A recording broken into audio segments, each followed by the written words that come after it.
Ele acordou de um coma no futuro. Azuma renasceu como o pior aluno da academia de magia. No passado, este homem era um monstro. Mas por inveja, ele foi traído. Agora, no futuro, ele era apenas mais um aluno sofrendo bullying. Mas um dia, quando um agressor se aproximou, Azuma deu um passo para trás. Com magia, ele jogou o agressor no chão. Os alunos ficaram em choque. E num mundo onde a magia reina suprema, Azuma se tornou um verdadeiro gênio na academia. Uma criatura gigante ataca a cidade mágica no reino de Gran Gaia. Dizendo ao filho para correr, uma mãe observa apenas chorar por ajuda. Olhando para o céu, os dois percebem a criatura se aproximando. Então seu mestre ordena que as outras raças pereçam. Disparando um ataque, a criatura o lança na direção deles. Abraçando o filho, a mãe tenta protegê-lo do impacto. Um homem aparece diante deles e bloqueia o ataque. Perplexo, o inimigo tenta entender o que aconteceu. Reconhecendo seu salvador, a mãe sussurra que é o arquimago, Lord Azuma. Então o ser encapuzado pergunta quem ele é. Acertando o oponente com um soco, Azuma o silencia. Logo depois, Azuma se move pela multidão, arremessando criaturas no ar. Ele as lança em direção a um portal. Um pouco depois, ele percebe que está cercado por vários inimigos. Preparando um feitiço na mão, Azuma permanece focado. Lançando um buraco negro em seus adversários, ele declara que está tudo acabado. Sugados para o portal, os inimigos desaparecem. Emergindo de dentro do portal, uma luz intensa preenche tudo, e os inimigos são todos derrotados. Aproximando-se, um homem comenta que ele conseguiu. Kurió, o mago subordinado de Azuma, declara que foi tudo graças a ele. Então Azuma anuncia que isso marca o fim da grande guerra do outro mundo e que a humanidade foi salva. Agradecendo a todos, ele se curva pelo que fizeram. Respondendo com um sorriso, seus companheiros dizem que eles é que deveriam agradecê-lo. Mas logo, todos começam a cantar seu nome. Na capital do reino de Gran Gaia, a cidade mágica, uma cerimônia é realizada para celebrar o fim da grande guerra do outro mundo. O rei de Gran Gaia anuncia que está banindo Azuma. Questionando o motivo, Azuma lembra de que salvou o mundo.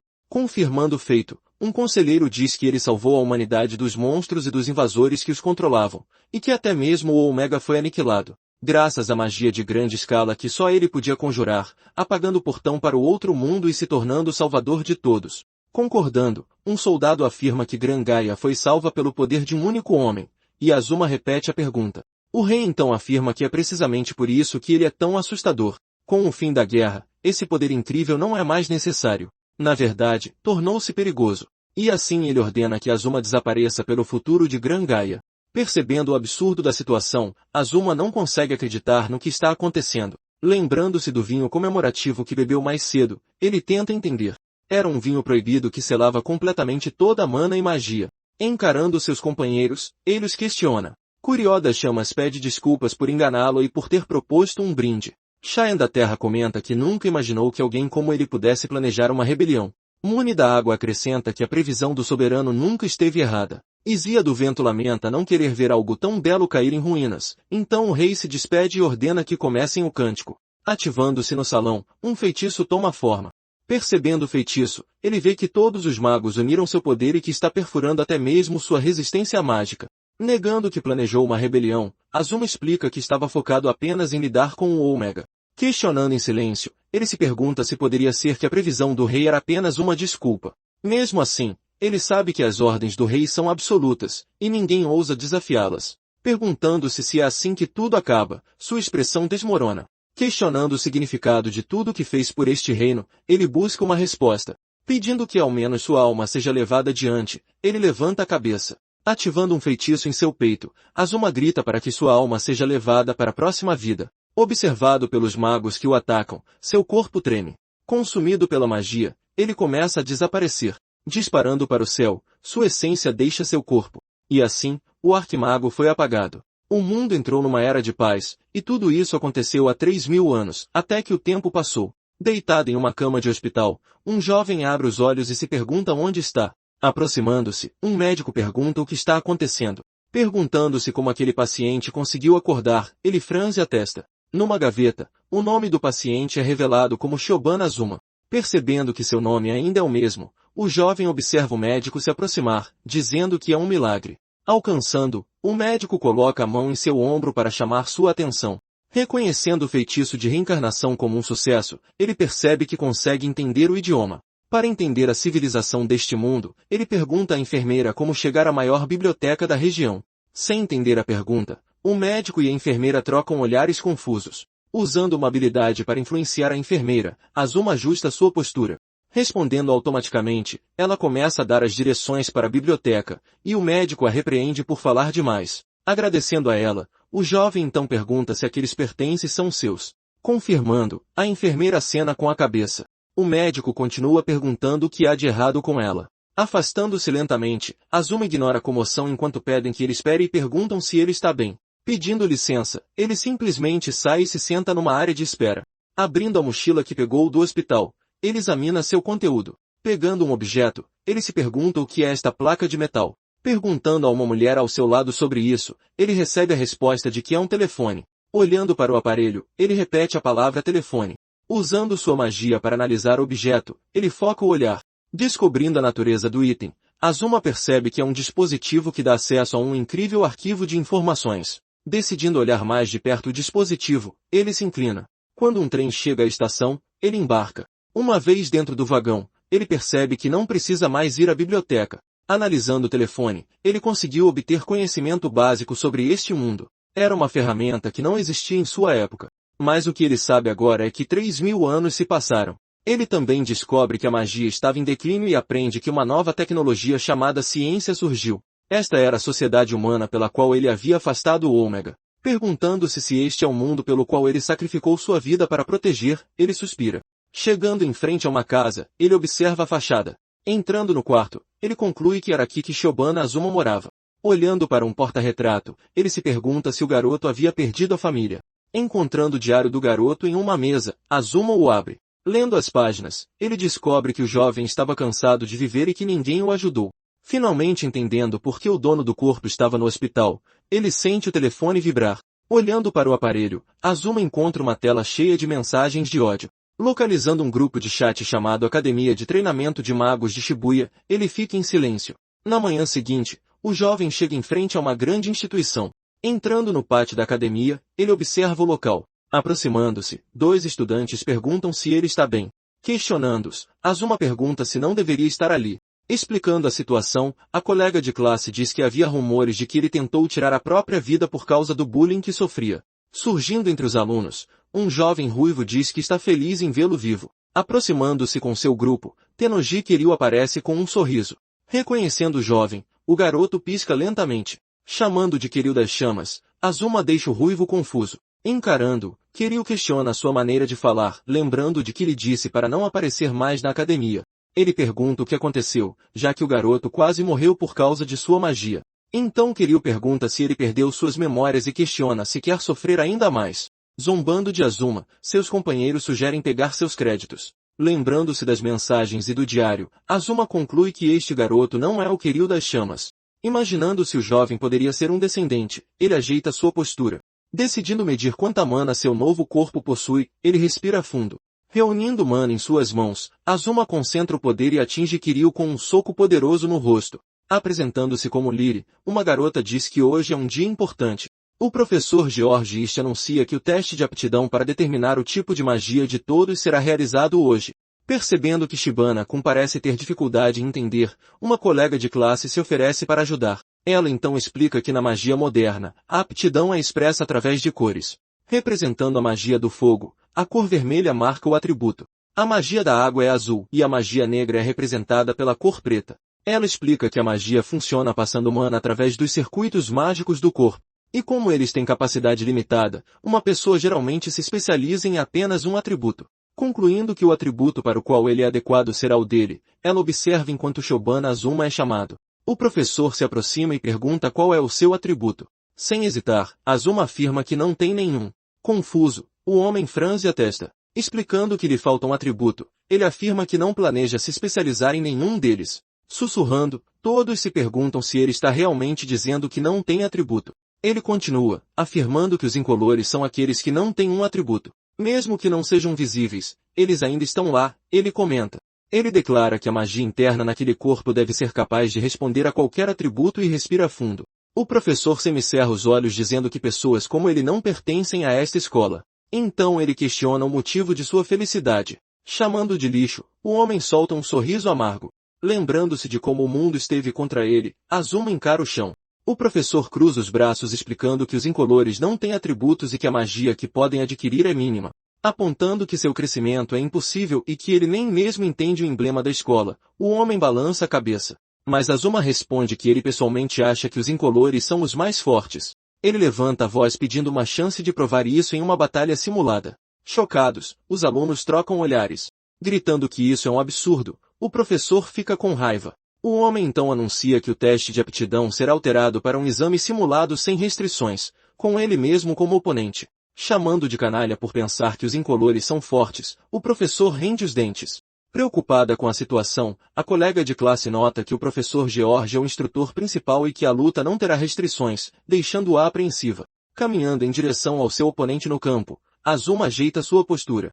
Avisando que batalhas simuladas podem ter acidentes, o professor diz para ele não chorar depois. Mas Azuma apenas pergunta se não é ele quem deveria se preocupar com isso.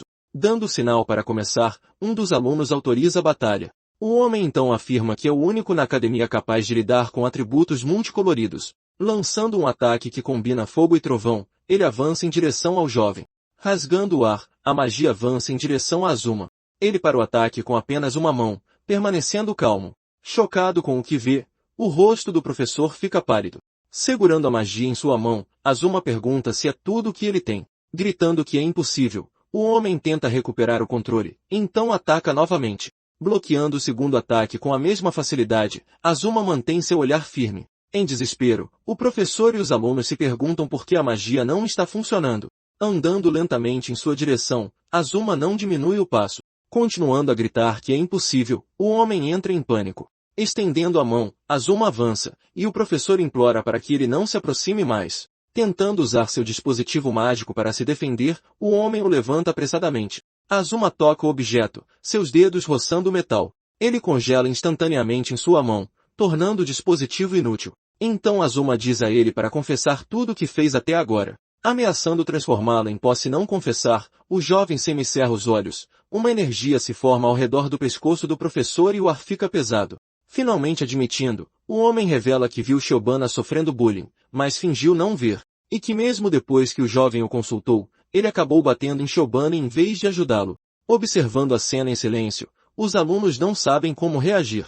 Um aluno sugere que alguém deveria contar ao diretor o que aconteceu.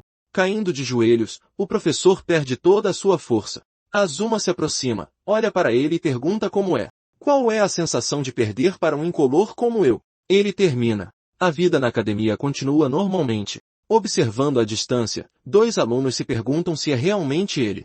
Comentando entre si, outros alunos dizem que ele parece uma pessoa diferente. Quando a aula termina, ele permanece em seu lugar. A colega de classe se aproxima e chama seu nome, e ele pergunta o que ela quer. Azuma inclina a cabeça, agradecendo-a por tê-lo ensinado mais cedo. Respondendo que não foi nada, a garota força um sorriso tímido. Então ele diz que tem um favor a pedir. Ele casualmente a convida para sair com ele. Atordoada, a garota congela com o pedido dele. Surpresos com a cena, os outros alunos sussurram sobre a situação. Ainda sem palavras, ela tenta processar o momento. Ficando envergonhada, a garota desvia o olhar. Ela o guia pelo campus, mostrando-lhe o prédio dos clubes e o prédio dos funcionários. Chegando ao terraço, ele agradece pelo passeio e diz que espera não ter sido um incômodo. Negando que foi um incômodo, a garota diz que entendeu o que ele quis dizer com sair. Virando-se lentamente, ela lamenta que estava realmente ansiosa por isso. De repente, ela se vira de volta para ele. Nervosa, a colega de classe nega que estivesse ansiosa por isso. Quando ele pergunta o que ela quer dizer, ela apenas responde que não é nada. Tomando a iniciativa, ela o guia para a sala de análise mágica da academia, que os alunos podem usar mediante solicitação. Olhando ao redor do lugar, Azuma dá alguns passos. Virando-se para ela, ele agradece por lhe mostrar a academia. Sem palavras, a garota junta as mãos nervosamente. Ele sorri levemente, prometendo que com certeza retribuirá o favor. A colega permanece imóvel, olhando em silêncio. Azuma chama seu nome, Shiona, e espera por uma resposta. Respondendo ao nome, ela pisca surpresa. Ele estreita os olhos, perguntando se ela é realmente Shiona. Ela coça a nuca, pedindo desculpas por dizer algo estranho. Ele ajeita o cabelo, explicando que a atmosfera ao redor dela mudou. Ela revela que sentiu como se estivesse em coma e não consegue se lembrar de nada, pedindo desculpas por causar problemas. Ele pensa consigo mesmo que ainda não é a hora e permanece em silêncio. Aceitando a explicação, a garota se desculpa por fazer perguntas estranhas. Despedindo-se, Azuma diz que haverá mais tarde. Ele caminha sozinho por um corredor vazio. Chegando à sala de análise mágica, ele para em frente à porta. Ele usa um feitiço para abri-la, conseguindo entrar. Acessando um terminal para iniciar uma análise de magia antiga, ele toca na tela. Enquanto ele opera o painel, o sistema exibe várias informações. Analisando os dados, Azuma conclui que isso parece possível. Combinando magia antiga e moderna, ele conclui que isso deve ser suficiente. Decidindo que se registrará no dia seguinte, ele respira fundo. Surgindo do nada, um homem se aproxima e pergunta se ele é Shiona. Virando-se, Azuma pergunta quem ele é, já que não conseguiu sentir sua presença. Apresentando-se como Aizeia, do S-Fur, o jovem sorri e diz que é um prazer conhecê-lo. Azuma levanta as sobrancelhas, questionando o que é o S-Fur, e uma explicação aparece mostrando que eles são os mais fortes da academia. Confirmando que é um deles, Aizeia sorri largamente. Comentando que Azuma não é da elite, ele pergunta como alguém pode ser incolor. Achando a situação interessante, o jovem toca o peito de Azuma. Lembrando o que aconteceu com o outro aluno, Aizeia comenta que este é o lugar certo. Estendendo a mão, ele pede a Azuma para se juntar a eles, pois ali todos são iguais. Azuma observa em silêncio, sem reagir imediatamente. Insistindo no pedido, Aizeia aguarda sua decisão. Azuma aceita, pedindo que cuidem dele. Enquanto apertam as mãos, ele sente um tipo diferente de magia. Ele a analisa silenciosamente, perguntando-se que tipo de magia é e se está sendo sondado. Percebendo Aizeia usar magia moderna com tanta casualidade, Azuma considera isso rude. Dizendo adeus, o jovem acena e vai embora. Comentando que entende e acha a situação interessante, ele desaparece pelo corredor. Na manhã seguinte, as atividades começam em uma grande academia. Alguém caminha pelo corredor, aproximando-se da sala dos professores. Fazendo um pedido no balcão, Azuma espera em silêncio. Ela confirma seu pedido para as 4 da tarde, informando que será por 3 horas. Participando de uma aula, Azuma senta-se entre os outros alunos. Ele parece distante, olhando para frente enquanto Shiona o observa ao seu lado. Mais tarde, Azuma entra na sala de análise mágica. Dispensando a tecnologia avançada, ele comenta que tudo o que precisa é do ambiente certo e tempo para se concentrar. Então, ele ativa o grande painel de magia antiga. Esta era uma magia antiga de sua vida passada, uma técnica secreta para aqueles com aptidão mágica. Funciona através de um mecanismo que absorve mana da atmosfera, comprimindo-a dentro de receptáculos de mana no corpo. Uma vez que a magia a ser ativada é determinada, a mana refinada é transferida para os receptáculos de execução. Padronizado por um círculo mágico, o processo de ativação depende da habilidade do mago para finalmente liberar a magia. Mas a magia antiga só podia ser usada por alguns escolhidos, pois aqueles sem talento não conseguiam refinar mana. Percebendo as diferenças na era atual, Azuma analisa a situação. Substituídos por um órgão chamado circuito mágico, os receptáculos de mana e de execução não existem mais no corpo.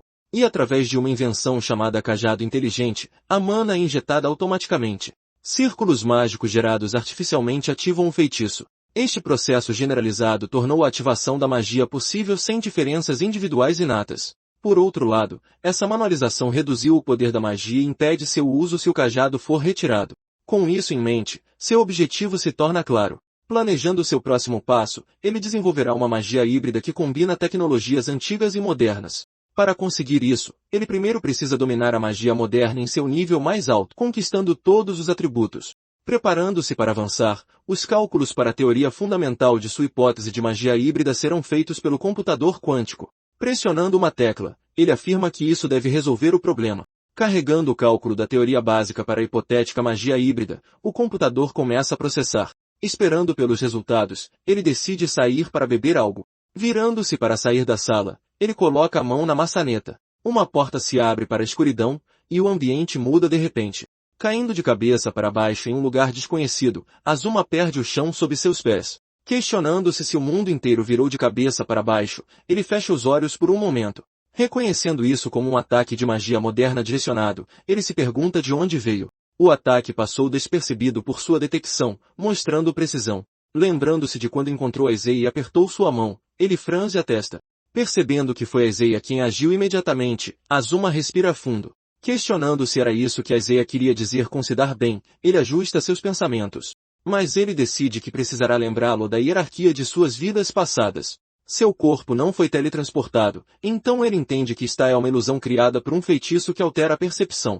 Típico de Isaiah criar uma magia tão original, ele pensa, e parece que algumas coisas não mudaram em 3.000 anos. Continuando a cair pelo céu, ele se pergunta o que acontecerá em seguida. Algo de repente chama sua atenção. Identificando as criaturas que se aproximam como familiares criados artificialmente por Isaiah, ele estreita os olhos. Uma grande criatura com a silhueta de um morcego aparece diante dele, abrindo suas asas. Percebendo que ficará na defensiva se isso continuar, ele decide que precisa localizar Isaiah. Primeiro, ele tentará usar magia de desaceleração para parar sua queda. Focando no que está por vir, ele reúne mana. Mas um raio mágico o atinge, revelando que qualquer contramágica ativa um feitiço de interceptação. Preparando um círculo mágico com a mão, ele ignora a dor. Para se proteger, ele precisa dissipar o raio antes que ele exploda. Sem tempo para usar magia de desaceleração, ele observa o espaço ao seu redor se distorcer. A cena muda para o espaço sideral, e ele começa a cair em direção a um planeta. Incapaz de respirar, entendendo que está em um lugar sem ar, ele fecha os olhos. Observando de longe, Isaiah observa calmamente o resultado. Olhando para trás, Azuma analisa a situação. Grandes bolas de fogo vêm em sua direção, iluminando o vazio. Reorientando-se no ar, ele percebe que os ataques são intermináveis. Conjurando um novo círculo mágico com a mão, ele se prepara. Liberando o feitiço, uma grande explosão destrói os projéteis. Em meio à destruição, ele diz que entendeu a mensagem de Isaiah, e agora é a sua vez de atacar. Invocando outro círculo mágico, ele prepara seu contra-ataque. Colidindo com os ataques de Isaiah, seu feitiço faz o espaço tremer. O impacto produz uma explosão massiva, iluminando o vazio. Afirmando que este nível de ataque baseado em massa é fácil de interceptar, Azuma não demonstra medo.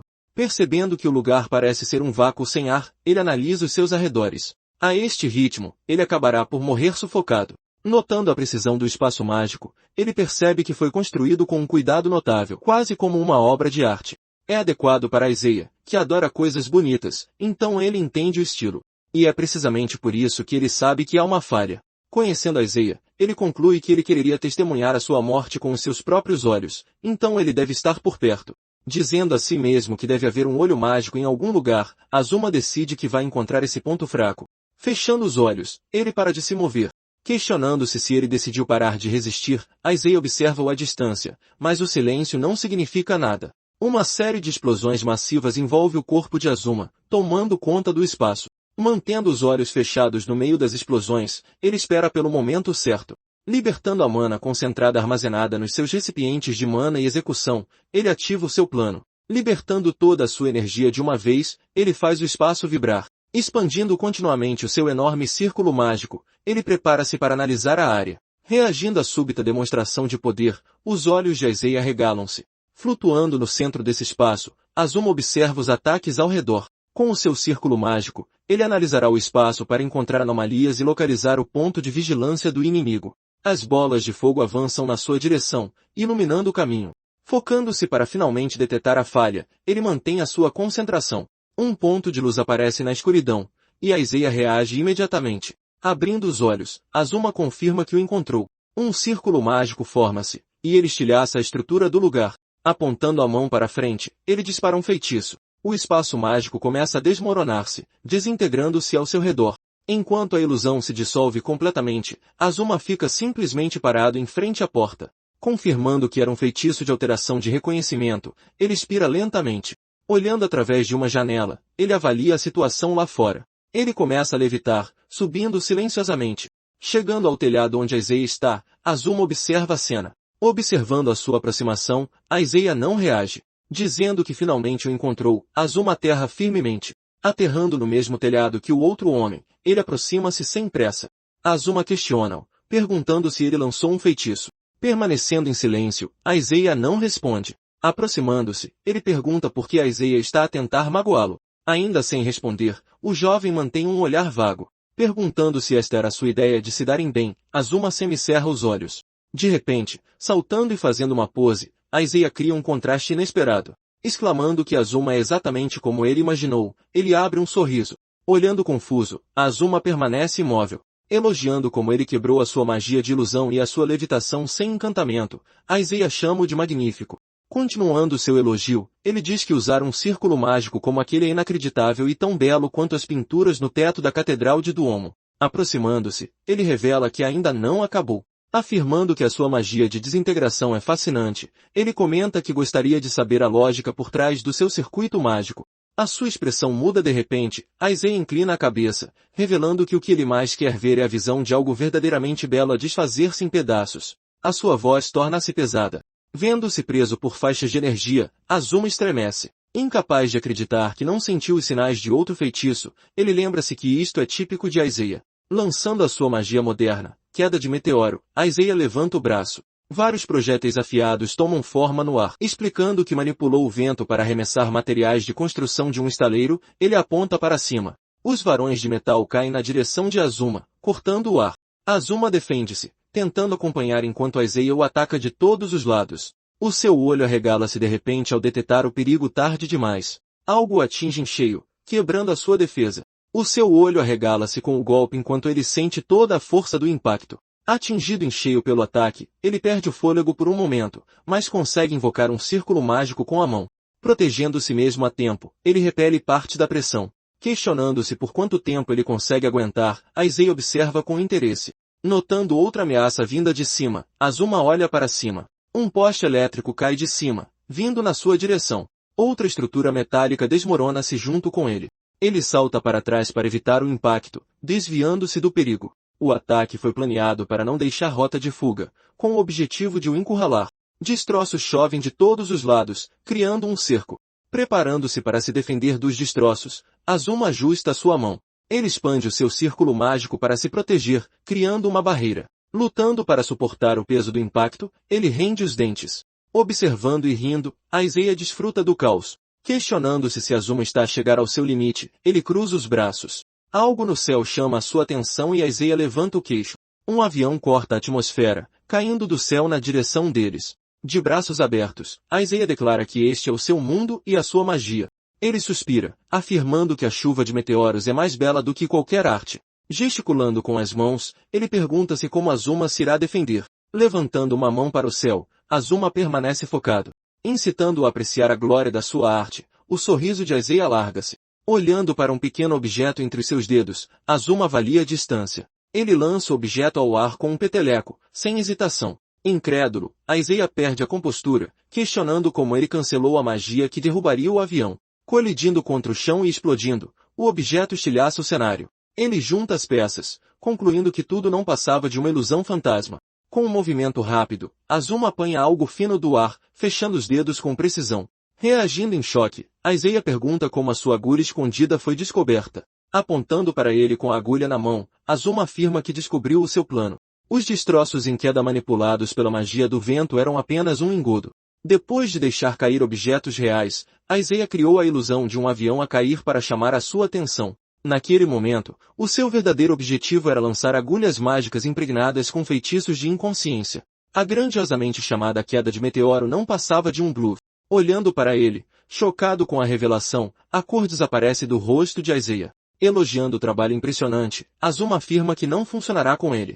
Em desespero, Isaiah grita que é impossível que ele tenha visto através do seu plano, pois nenhum mago vivo consegue detectar a sua ativação de magia. Gritando em frustração, ele afirma que Azuma não é o lendário grande mago de 3.000 anos atrás. Calmamente, Azuma explica que, como Isaiah é excelente a esconder vestígios mágicos, ele imaginou que o seu golpe final seria algo sutil e silencioso. Aparecendo de repente atrás de Isaiah, ele agarra-o pelo colarinho. Levantando um dedo, ele declara que o único erro de Isaiah foi uma coisa. Ele explica que Isaiah usou demasiada magia à sua frente, dando-lhe a oportunidade de analisar.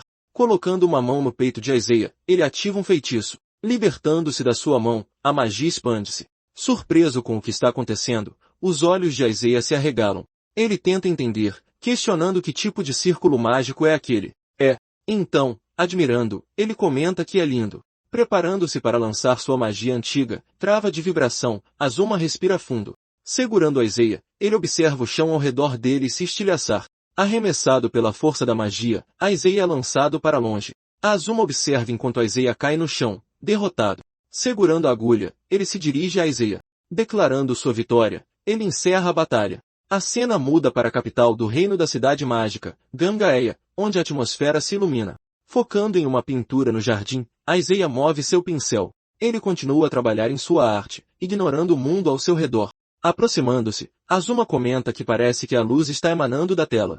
O grande mago observa seu discípulo em silêncio. Virando-se, Isaiah pergunta se ele retornou. Elogiando a pintura, Azuma diz que está linda como sempre. Isaiah suspira, respondendo que não é nada e ainda está longe de ser perfeito. Interrompendo de repente, Kurio afirma que foi ele quem derrotou aquele ômega. Ele insiste que foi definitivamente sua magia, tentando se exibir enquanto Miu o encara. Com um olhar desapontado, Isaiah mexe em seu pincel, se despedindo e dizendo que está de partida. Azuma vira as costas, chamando por ele. Isaiah diz que ficou feliz em receber seu elogio e pede para pintar seu retrato da próxima vez. Kurio e Miu observam enquanto ele se afasta. Kurio sorri, comentando que Isaiah está tímido como sempre. Miu retruca que Kurio é quem não é querido, cruzando os braços. No passado, andando por um grande corredor, Isaiah olha para as paredes, refletindo que não se dá bem com magos que não apreciam a arte. Ele evita falar com eles. Seu precioso tempo com o grande mago foi interrompido. Ele apressa o passo. Mantendo sua expressão melancólica, ele respira fundo. Vendo Xion parada por perto, ele pergunta o que há de errado. Encarando-o seriamente, Xion mantém sua posição. Explicando que foi convocada pelo Lorde e recebeu um comando imperial, Xion surpreende Isaiah. Sussurrando a ordem em seu ouvido, ela o faz congelar. Reagindo com incredulidade ao que acabou de ouvir, ele dá um passo para trás. Isaiah grita incrédulo que o Lord Asmar está planejando uma rebelião. Confirmando que é verdade, Xion afirma que a visão do futuro do Lorde é absoluta. Incapaz de aceitar que Asmar pudesse trair Grangaia e a todos eles, ele considera a ideia impensável. Questionando por que o Lord Asmar faria algo tão feio, ele aperta o peito. Voltando ao presente, Shoban Azuma acorda deitado em uma cama. Olhando para as luzes fluorescentes no teto, ele pisca lentamente. Acordando na enfermaria da academia, Isaiah sente uma dor de cabeça. Sentando-se, ele comenta que parece que teve um pesadelo terrível. Ele levanta o olhar quando uma garrafa de água lhe é oferecida. Virando-se surpreso para a pessoa ao seu lado, ele quase derruba a garrafa. Ele fica sem palavras quando vê que é Azuma. Azuma explica que é uma bebida eletrolítica com açúcar, mencionando que Isaiah estava gemendo muito. Aconselhando-o a repor os fluidos perdidos o mais rápido possível, ele entrega a garrafa. Isaiah franze a testa, questionando por que ele o ajudou. Azuma cruza os braços, respondendo que ele recebeu sua magia de frente e não poderia ter saído ileso. Mas, por sorte, seus circuitos mágicos estão funcionando normalmente, então não parece ter sido nada sério. De repente, Isaiah aponta o dedo, mudando de assunto. Ele aperta os olhos, apontando para a toalha na mão de Azuma. A toalha mostra sinais de ter sido usada para enxugar o suor, revelando o cuidado que ele recebeu. Isaiah tenta confirmar se Azuma esteve cuidando dele o tempo todo. Azuma desvia o olhar, respondendo que não gostaria de perder um mago habilidoso. Pegando a garrafa, Isaiah diz, obrigado. Azuma suspira, pedindo a ele que não pense que todos no S4 são como Kiryu. Isaiah reflete que as habilidades mágicas de Kiryu são excepcionais, mas admite que não concorda com sua maneira de pensar. Azuma relaxa os ombros, explicando que estava simplesmente curioso para ver a força daquele que derrotou Kiryu. Isaiah abaixa a cabeça, pedindo desculpas em nome de Kiryu por pressioná-lo e tentar expulsá-lo da academia. Azuma observa enquanto ele se curva, analisando o gesto. Azuma fala sinceramente, dizendo a Isaiah que ele não parece ser uma má pessoa. Respirando fundo, Azuma afirma que esquecerá a emboscada que ele armou. Em troca, ele propõe um acordo, deixando Isaiah surpreso. Azuma revela seu plano. Ele quer que Isaiah deixe o S4, junte-se a ele na academia e crie uma nova facção. Questionando a ideia de uma nova facção, Isaiah levanta o rosto.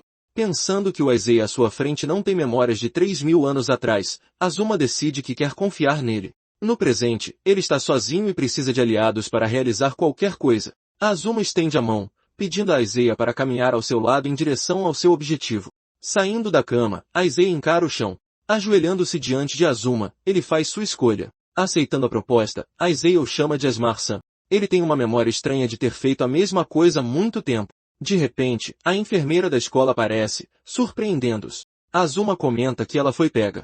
Pedindo desculpas, ela explica que não tinha a intenção de espionar. Azuma se despede, afirmando que está saindo da enfermaria. Ele pega um prontuário médico de uma mesa e o analisa rapidamente. Entregando o prontuário à enfermeira, ele explica que é o diagrama do circuito mágico de Isaiah e que ela pode usá-lo como referência. Confusa com o que recebeu, a enfermeira fica sem palavras. Surpresa com a análise detalhada, Ela pede para ele esperar um momento. Sorrindo, ela o convida para se juntar ao seu laboratório como um aluno especial. Azuma recusa a oferta, agradecendo-a. Ele diz que gosta da academia e pensará sobre isso após a formatura, e então ele vai embora. Saindo da sala, ele deixa Aizei observando partir. Voltando para a sala de análise de magia, ele continua seu trabalho. Apesar da pequena interrupção, a análise da nova magia está completa. Ele verifica os resultados no computador. O cálculo confirma que sua teoria estabeleceu um novo sistema de magia e recomenda que ele o apresente em uma conferência. Percebendo que sua ideia estava correta e que a teoria fundamental para a magia híbrida moderna está completa, Azuma respira fundo. Em seguida, ele organizará as fórmulas mágicas de acordo com seus objetivos, adaptando-as ao circuito mágico. Como uma verificação precisa era necessária, ele foi continuamente auxiliado pelo novo caminho, e ele mostrará a todos inventando magias básicas. No dia seguinte, as aulas recomeçam na academia. De pé diante de seus alunos na sala de aula, o professor George East organiza seus materiais. Ele lê em seu livro enquanto Azuma anota, acompanhando o ritmo da aula. Conversando com George, um professor comenta que o aluno melhorou de repente e pode estar trapaceando. Afirmando que não consegue tirar os olhos dele, outro professor continua a observar. Acreditando que não havia como ele trapacear durante os exames orais, George descarta a suspeita. Escrevendo uma fórmula no quadro, ele pergunta se alguém consegue decifrar aquela magia moderna. Apontando diretamente para o aluno incompetente, Shoban Azuma, ele lança seu desafio. O professor semicerra os olhos, questionando se ele vai dizer que não consegue resolver. Respondendo que sim, Azuma se levanta de sua carteira. No quadro, ele começa a explicar a fórmula da habilidade que resolve a aplicação do circuito mágico. Escrevendo a solução completa, ele deixa os outros alunos e o professor George completamente chocados. Baseado em princípios de cálculo de 800 anos, a teoria torna possíveis cálculos extremamente complexos. Reconhecendo a referência, os alunos entendem que o dispositivo do professor, conhecido como máquina de raios, agora é chamado de varinha inteligente. Além disso, um ambiente onde a magia avançada é possível foi estabelecido. Apontando para o cinto do professor, Azuma comenta que ele também tem um desses dispositivos.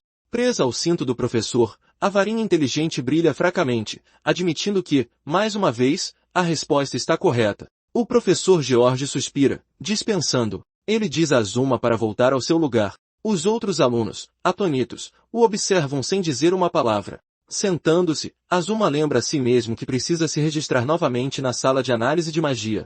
Mais tarde, durante o intervalo do almoço, o refeitório está cheio de alunos. Um grupo de alunos se aproxima de Shona implorando por sua ajuda. Eles revelam que querem ficar de bem com Azuma e tentam convencê-la.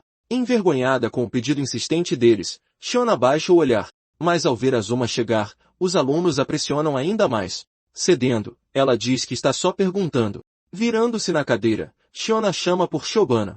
Ela o convida para ir ao café mágico Ebisu com todos depois da aula, tentando soar natural. Ela rapidamente acrescenta que não tem problema se ele estiver ocupado, sentindo-se nervosa. Colocando a mão no queixo, ele parece ponderar sobre o convite. Os alunos observam com expectativa, prendendo a respiração. Então ele abre um leve sorriso. Azuma aceita, dizendo que por ele tudo bem e pedindo para se juntar a eles. Comemorando sua resposta positiva, os alunos jogam os braços para o ar. Observando o grupo através de uma janela, alguém observa à distância. Era Miyuni, que o identifica enquanto segura uma flor. Lembrando-se de ter esbarrado nele e visto seu rosto, ela aperta o caule com mais força. Esmagando a flor na mão, ela mantém os olhos fixos nele. Sentada em uma árvore, ela declara que vai estragar tudo para ele. A cena ganha vida em frente a um café chamado Ebisu Magic Café Minutes. Lá dentro, Azuma está cercado por colegas de classe bombardeando com todo tipo de perguntas. Sorrindo calmamente em meio à enxurrada de curiosidade, ele permanece no controle. Tentando colocar ordem no caos, Huri pede para que formem uma fila. Segurando um copo, Azuma responde que cheeseburger são deliciosos e que um certo boato é apenas um mal-entendido. Sentando-se à mesa, o grupo começa a conversar mais calmamente. Uma das garotas insiste, perguntando de qual aluna ele é mais próximo. Virando-se, Azuma responde que a aluna de quem ele é mais próximo é Huri. Comemorando a resposta com grande entusiasmo, seus colegas explodem de alegria. Recusando-se a acreditar, Huri amassa seu copo de bebida com força. Usando uma toalha para limpar a mão, ela tenta manter a compostura, pedindo desculpas por ter se queimado por causa dele. Azuma baixa o tom, mas Huri responde que a culpa foi dela. Ao fundo, outros alunos comentam que a turma deles não é um curso de elite. Acrescentando que Azuma é um NEA, um colega surpreende Huri, que ouve que ele já ganhou um apelido. Um colega tenta justificar, explicando que Né significa alguém que não estuda, não trabalha, nem está em treinamento. Mas os outros o corrigem, afirmando que no caso de Shio, o apelido significa que ele é habilidoso e maravilhoso. Azuma concorda com a nova definição, surpreendendo Huri por ele ter aceitado. Saindo do café, o grupo conversa animadamente. Discretamente, um dos garotos dá uma rasteira no outro. O colega hesita, perguntando se ele tem certeza, e Azuma simplesmente responde que tudo bem. Aproximando seu celular do aparelho de uma das garotas, ele faz a conexão. As garotas comemoram, animadas por estarem agora conectadas com Joshi. Observando o grupo se afastar, alguém observa a distância. Falando ao telefone, Aizen informa que eles acabaram de sair do café. Percebendo algo, o olhar de Azuma muda e ele fica mais alerta. Virando-se com um sorriso, Huri agradece pelo tempo que passaram juntos. Ele a interrompe rapidamente, fazendo um gesto de silêncio. Sua expressão muda completamente, assustando a garota. De repente, cercado por um grande grupo de alunos, ele pergunta o que eles querem. Observando a cena seriamente, 2 dos alunos do grupo permanecem imóveis. Um carro de luxo se aproxima em alta velocidade e para bruscamente. Os alunos formam um corredor, abrindo o caminho, e então um jovem sai do veículo. Reconhecendo-o imediatamente, os colegas de Azuma comentam que ele é um membro dos S-Fur. O recém-chegado se aproxima e pergunta se ele é Azuma. Apresentando-se como Fukata Sakane, ele declara que é o presidente da Federação de Clubes da Academia. Analisando sua presença, Azuma mantém um olhar firme. Percebendo que Sivon também está ali, ele faz uma anotação mental. Fukata observa, comentando que ele parece ter se tornado um pouco dependente. Encarando-o em silêncio, Azuma não reage. Afirmando que não pode continuar dependendo dele e que confia nos S-Fur, Fukata muda seu peso. Portanto, ele o desafia para um duelo de magia. Completamente chocadas com a declaração, as garotas prendem a respiração. Observando a cena de longe com um leve sorriso, outro aluno absorve tudo. Repetindo a palavra duelo para si mesmo, Azuma testa o som dela. Surpresa por ele não saber o que é um duelo, os olhos de Huri se arregalam. Mas Azuma apenas a encara de volta. Sussurrando em seu ouvido, ela explica rapidamente o duelo de magia. Fukata se aproxima e pergunta se ele aceitará o desafio. Declarando que não pode permitir que alguém haja como bem entende para trazer felicidade à academia, ele cerra a mandíbula. Sua mão se aperta no cabo de sua espada enquanto ele assume sua postura. Sacando sua arma, Fukata libera uma forte pressão que avança em direção a Azuma. Percebendo imediatamente que isso não é um duelo de magia, Azuma aguça seus sentidos. A intenção de matar toma forma, manifestando-se como uma pressão esmagadora de Fukata. Mas Azuma percebe que a pressão não está direcionada apenas a ele. Envolvidos pela força, seus colegas de classe também são afetados. Azuma questiona seus métodos, percebendo que Fukata está usando os outros como reféns para impedi-lo de recusar o duelo. Em uma memória, ele vê Sivan treinando intensamente enquanto Azuma observa de cima. Um sorriso sutil aparece no rosto de Azuma enquanto ele respira fundo. Dizendo que está tudo bem e que aceita o duelo, ele se mantém firme. Respondendo que está grato, Fukata relaxa os ombros. Embanhando sua espada, ele faz a pressão ao redor de todos desaparecer. Virando-se, ele anuncia que o duelo começará amanhã às 8 da manhã na arena central da academia. Afastando-se em direção ao seu carro, Fukata desaparece da vista de Azuma. Afirmando que ainda é muito cedo para ser desafiado, Azuma sorri. Dizendo a Suvan para se preparar, ele encerra a conversa. Naquela noite, Azuma dorme pacificamente em seu quarto. Descansando em sua cama, ele respira lentamente. De repente, seus olhos se abrem, e ele se pergunta onde está. Vendo-se em sua forma original, ele percebe que está em um sonho. Percebendo que é um sonho lúcido, ele fecha a mão no ar. Lembrando de uma aula recente sobre como os sonhos permitem mergulhar no subconsciente, ele liga os pontos. Diante disso, ele tem uma ideia e decide colocá-la em prática. Decidindo que investigará o dono original deste corpo, ele franze a testa. Quando ele reencarnou, uma pequena quantidade de mana permaneceu nos circuitos mágicos do corpo. Explicando que não tocou nela, Azuma diz que através dessa mana, ele pode ler os pensamentos do antigo dono. Os pensamentos do jovem ainda devem estar lá, mas para acessá-los, ele precisa usar magia para extrair seu espírito. Como não existe magia antiga para isso, ele decide que criará uma agora. Começando a tecer um novo feitiço, Azuma combina fórmulas de manipulação mental e sugestão hipnótica para criar um círculo de ativação. Sorrindo ao perceber que está criando um novo feitiço, ele conclui que provavelmente será o único na história a realizar tal feito. Lançando sua nova magia, ele se surpreende com o processo. Um portal se abre, e o espírito do Shiobano original é puxado para fora. Materializando-se completamente diante dele, a forma espiritual do jovem flutua. Uma lágrima escorre pelo rosto de Azuma enquanto o silêncio se instala. Perguntando onde está, o espírito parece confuso. Sorrindo, Azuma anuncia que o resgate foi um sucesso. Continuando, ele diz que uma chuva de meteoros estava passando por perto com tudo sendo sugado para um buraco negro. Mas lá dentro, algo chamou sua atenção.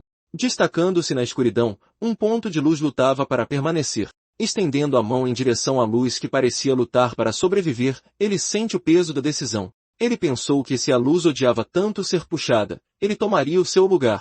Olhando para ele, surpreso com a revelação, Azuma fica sem palavras, explicando que ele continuava caindo e que era apenas alguém que queria morrer, mas viveu. O jovem desvia o olhar, dizendo que Azuma, por outro lado, queria viver, mas acabou morrendo. Ele exala. Rindo, o garoto afirma que ele era quem deveria ter ficado com o corpo. Discordando firmemente, Azuma franze a testa. Olhando para ele, confuso, o jovem espera por uma resposta, explicando que eles são agora duas almas partilhando um corpo e que nenhum deles pode existir como Shoban Azuma sozinho. Azuma aponta para si mesmo.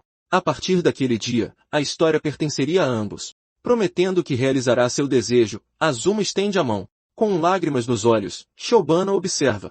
Cobrindo o rosto enquanto chora, os ombros do jovem tremem.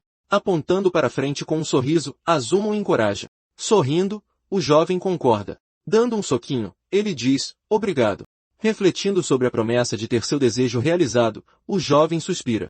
Sorrindo, ele diz que só de ouvir isso já o satisfaz. Mas ele se pergunta se há algo que possa fazer para ajudar, já que Azuma é o arquimago lendário de 3.000 anos atrás. Confirmando com um sorriso confiante, Azuma inflama o espírito do jovem. Então, Shobana menciona que depois da aula hoje, ele foi a um café mágico em Ebisu. Pedindo a Azuma para explicar o significado de um encantamento que ouviu, ele esfrega a nuca, explicando que uma garota chamada Lílio estava recitando com orgulho e que ele gostaria de analisá-lo. Ele tenta parecer sério.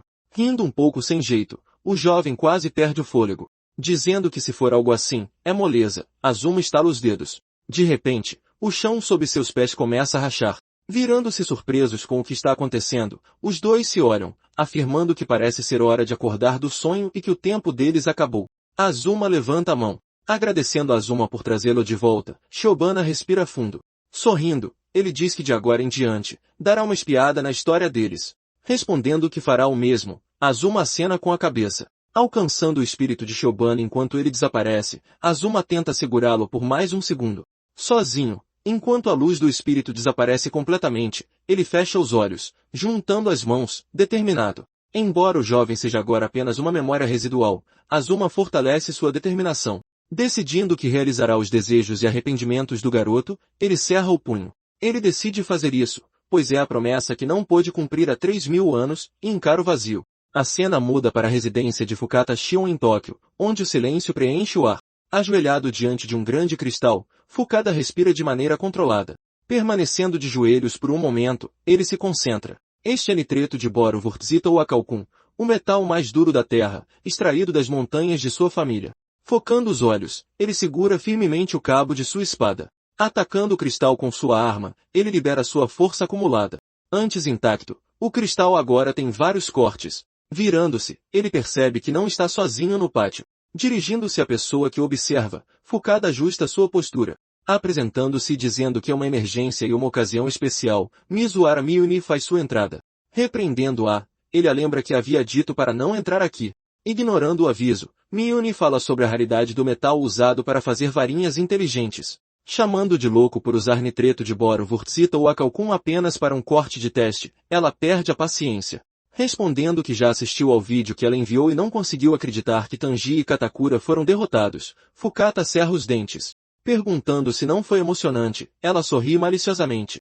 Explicando que ele só faz parte do S-FUR por formalidade a pedido do diretor, mas que tinha um certo respeito por aqueles dois, Fukata ajusta sua postura. Vendo-os como a personificação do prestígio da academia, ele levanta o queixo. Declarando que não terá piedade daqueles que ameaçam o prestígio da instituição, ele cerra o punho. Concordando com entusiasmo, Mion acena ansiosamente, avisando que se ele subestimar seu oponente por não ter atributo, ele se machucará seriamente. Ela aponta o dedo. Concluindo, será exatamente como o que aconteceu com os outros dois. Miyuni dá de ombros. Declarando que com as artes secretas de sua família, ele o esmagará em um duelo mágico. Fukata firma os pés no chão. Erguendo sua espada em direção à lua, ele faz um juramento, afirmando que a autoridade da academia é mais importante que uma vida humana e que não se importa se um acidente acontecer. A voz de Fukata endurece. Sorrindo, Miyuni diz que quer ver o rosto de Shobana Azuma esmagado até virar polpa. Perguntando se ele vai trazer aquela pessoa, ela estreita os olhos. Respondendo que, claro que não, pois não chegará a esse ponto, Fukata balança a cabeça. Os pedaços do cristal no chão começam a se reagrupar, movendo-se um em direção ao outro. Afirmando com confiança que seu servo será mais que suficiente, ele embainha sua espada. Na manhã seguinte, Shobana se aproxima do local do duelo. Com um sorriso, ele diz, certo. Vamos lá. Shobana avança, indo para o duelo mágico. Definido como uma batalha formal sancionada entre estudantes, o duelo mágico baseia-se no uso de magia dentro de uma instituição de treinamento de magos. Com base no resultado desses duelos, os alunos são classificados e recebem privilégios dentro da academia. Essa hierarquia determina o status social e as oportunidades de cada aluno, moldando o ambiente escolar. Na sala de espera da arena, Lily termina de explicar os detalhes para Shobana. Ela o questiona, apontando que isso é conhecimento comum para qualquer aluno da academia. Azuma agradece, explicando que é a primeira vez que ouve falar disso. Huri franze o senho, perguntando se a sua confusão de memória ainda o está a afetar. Agarrando a saia com força, ela tenta esconder a sua preocupação. Cerrando os punhos com determinação, Lily decide que precisa de o apoiar adequadamente. Percebendo que acabou na sala de espera dele durante a sua explicação, ela cora. Fantasiando que está a receber algum tipo de tratamento especial, Huri deixa-se levar. Chamando seu nome, Azuma puxa uma das suas tranças para trazer de volta à realidade. Segurando duas gravatas, ele pergunta qual delas ela acha que fica melhor. Depois de ela apontar para uma, ele concorda que parece ser a melhor escolha. Agradecendo-lhe com um sorriso, Azuma coloca a gravata escolhida e ajusta o nó. Lily cobre o rosto com a mão, lamentando que a sua tendência para fantasiar possa ser uma doença. Azuma mantém-se focado, perguntando se o seu tempo de uso da sala de análise de magia aumentará se a sua classificação subir. Assustada por ser com isso que ele está preocupado, Lily confirma que, sim, claro, vai aumentar. Aumentar. Com um olhar calmo, Azuma respira fundo e responde que essa era a sua principal preocupação. Suspirando, ela admite que realmente não o consegue entender. Azuma ajusta o colarinho, explicando que Fukata está a chamar de uma presença prejudicial que perturba a paz dos estudantes e se envolve em comportamento inadequado. Lily coça o queixo, confirmando que essa é a história que o lado de Fukata está a espalhar. Ela tira o telemóvel e entrega-lhe, perguntando se ele viu o jornal da academia. O jornal anuncia o duelo entre Fukata e Azuma, o sem atributo, apresentando-o como um castigo. O silêncio instala-se. Ele reage com desdém, comentando que não há nada a fazer. Chocada com a sua calma, os olhos de Lily arregalam-se. Ela enumera os seus títulos, explicando que Fukada Senpai é um mestre da esgrima mágica japonesa, herdeiro das minas de metais raros, e doa milhares de milhões à academia. É por isso que ninguém na academia se atreve a desafiá-lo, conclui Lily. Desesperadamente, Lily fecha os olhos, concluindo que a opinião pública será manipulada para parecer que a justiça está do lado dele. Depois de ouvir tudo, Azuma diz simplesmente que entende. Virando-se, ele chama, Lily-san, com a gravata agora arranjada. Ele pergunta-lhe o que ela acha do seu visual. Está perfeito, responde Lily, endireitando a postura. Agradecendo-lhe com um sorriso, Azuma ajusta o punho da camisa. Ele vira-se para sair, anunciando que vai para o duelo. Lily fica atônita, percebendo que ele não ouviu uma única palavra do que ela disse. Caminhando sozinho pelo corredor em direção à arena, Azuma respira fundo, mas alguém para no seu caminho. Ele reconhece-o como sendo Aizeia. Eles encaram-se por um momento, a avaliarem-se. Azuma aproxima-se e sussurra-lhe algo. A expressão de Aizeia muda com a revelação inesperada, os seus olhos arregalam-se. Ele afasta-se e vai-se embora, passando por Lily no corredor. Ela questiona, confusa com a súbita mudança de planos. O Coliseu Central está lotado de estudantes, a fervilhar de entusiasmo. Quando Fukata entra na arena, é recebido com gritos de apoio da multidão. Os seus fãs seguram cartazes, implorando-lhe que acabe com o seu oponente num instante. Azuma entra na arena e avança enquanto Lily observa com preocupação, e Miyuni sorri com confiança. Na arena, Azuma e Fukada encaram-se, prontos para o duelo. Fukada levanta o queixo, dizendo que o facto de Azuma ter aparecido sem fugir é digno de elogio. Azuma simplesmente agradece-lhe, sem perder a compostura. O tom de Fukata muda enquanto ele faz uma pergunta. Ele semicerra os olhos, perguntando quem Azuma realmente é. A pergunta assusta-o, fazendo-o questionar-se se Fukada percebeu que ele é um reencarnado. Fukada continua, afirmando que leva muito a sério o facto de Azuma ter derrotado Tenji e Katakura dos S-Fur. Ele reforça sua pergunta, acreditando que não poderia ter sido um golpe de sorte ou uma coincidência. Ele insiste mais uma vez, querendo saber quem ele é. Emanando uma pressão poderosa, Fukata faz a multidão recuar, mas Azuma permanece calmo e impassível à pressão. Eu sou Azuma. Nada mais, nada menos, ele responde, com a voz firme. Surpreso por ele não se abalar nem mesmo com a sua aura de batalha, Fukata solta um sorriso de escárnio. Não importa quem tu és, diz ele, relaxando o braço. Ele assume a sua posição, afirmando que não o subestimará e que o enfrentará com total determinação.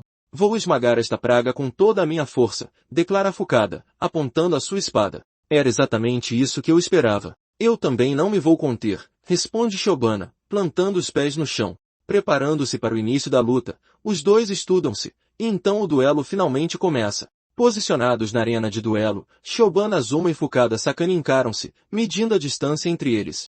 Levantando a mão, o professor George Ist prepara-se para iniciar o duelo de magia, mas Fukada interrompe-o com um gesto, pedindo-lhe para esperar. Observando após a interrupção, Azuma espera. Declarando a sua intenção de o esmagar com todo o seu poder, Fukada declara que também está preparado para oferecer misericórdia por orgulho da sua nobre família. Ele oferece-se para deixar Azuma perder por desistência se ele entregar uma carta de retirada agora mesmo, estendendo a mão. Ele afirma que isso impediria o seu oponente de se magoar e pede desculpa aos estudantes reunidos para assistir.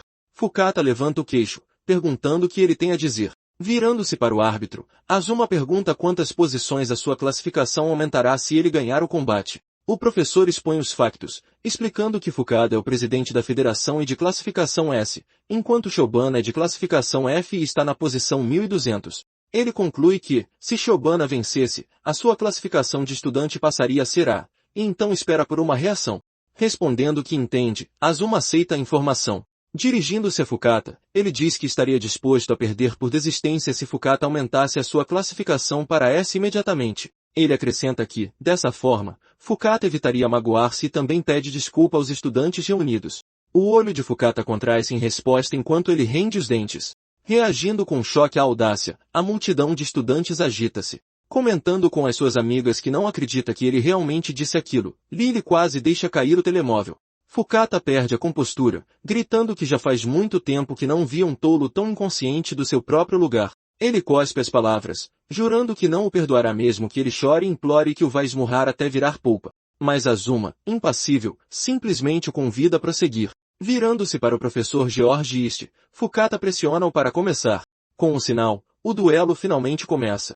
Sabendo que o seu oponente é a reencarnação de Saivan e que se conter arrisca uma derrota, Azuma abre os seus receptáculos. Portanto, ele decide usar magia antiga com força total desde o início. Manipulando a energia para o feitiço, as suas mãos traçam caminhos invisíveis. Um complexo círculo mágico materializa-se à sua volta. Os estudantes na plateia olham em choque, com os olhos arregalados.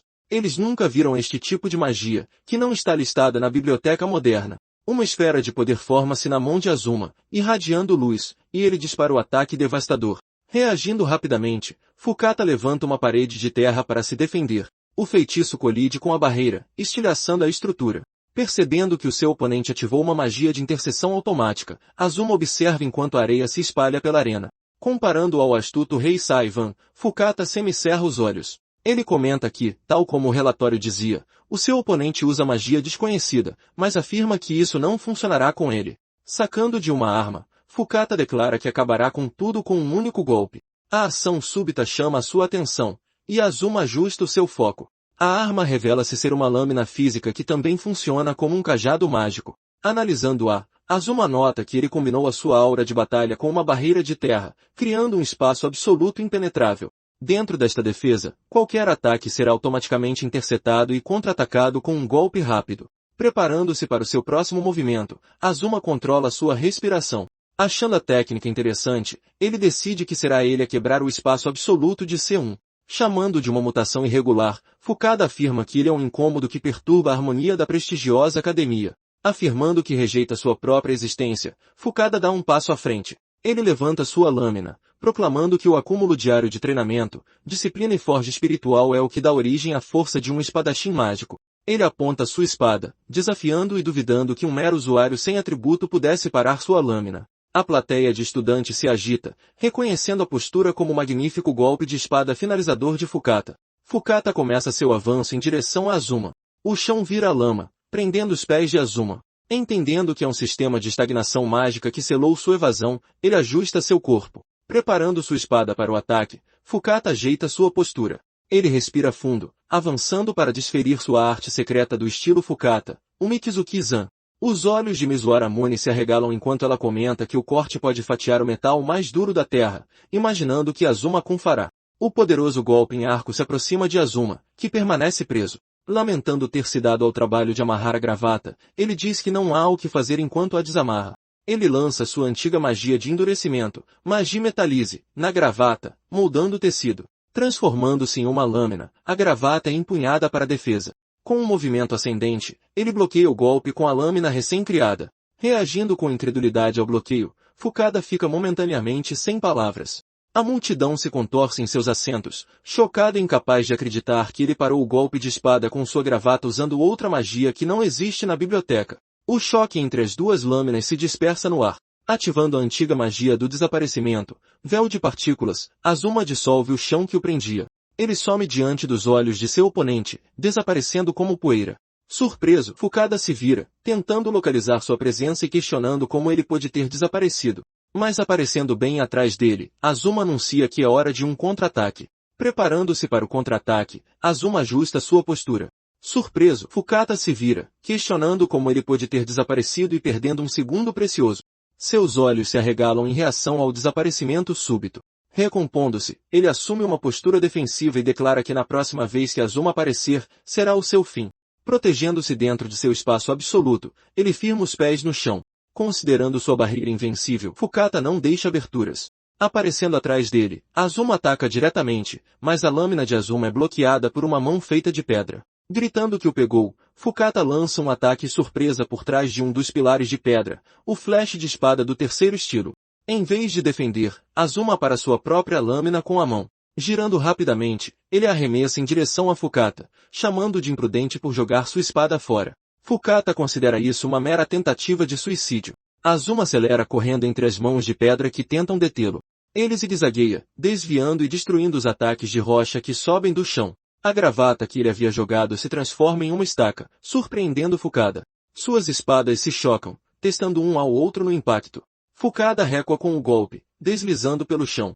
Recuperando e empunhando sua espada original, Azuma anuncia que esta é a segunda. Na plateia, Lily aponta para a gravata em choque. Agora empunhando duas espadas, sendo a segunda outra gravata transformada, Azuma pergunta ao seu oponente qual ele prefere. Admitindo que pretendia decidir a partida com aquele único golpe, ele elogia o quão incrível Saivan é.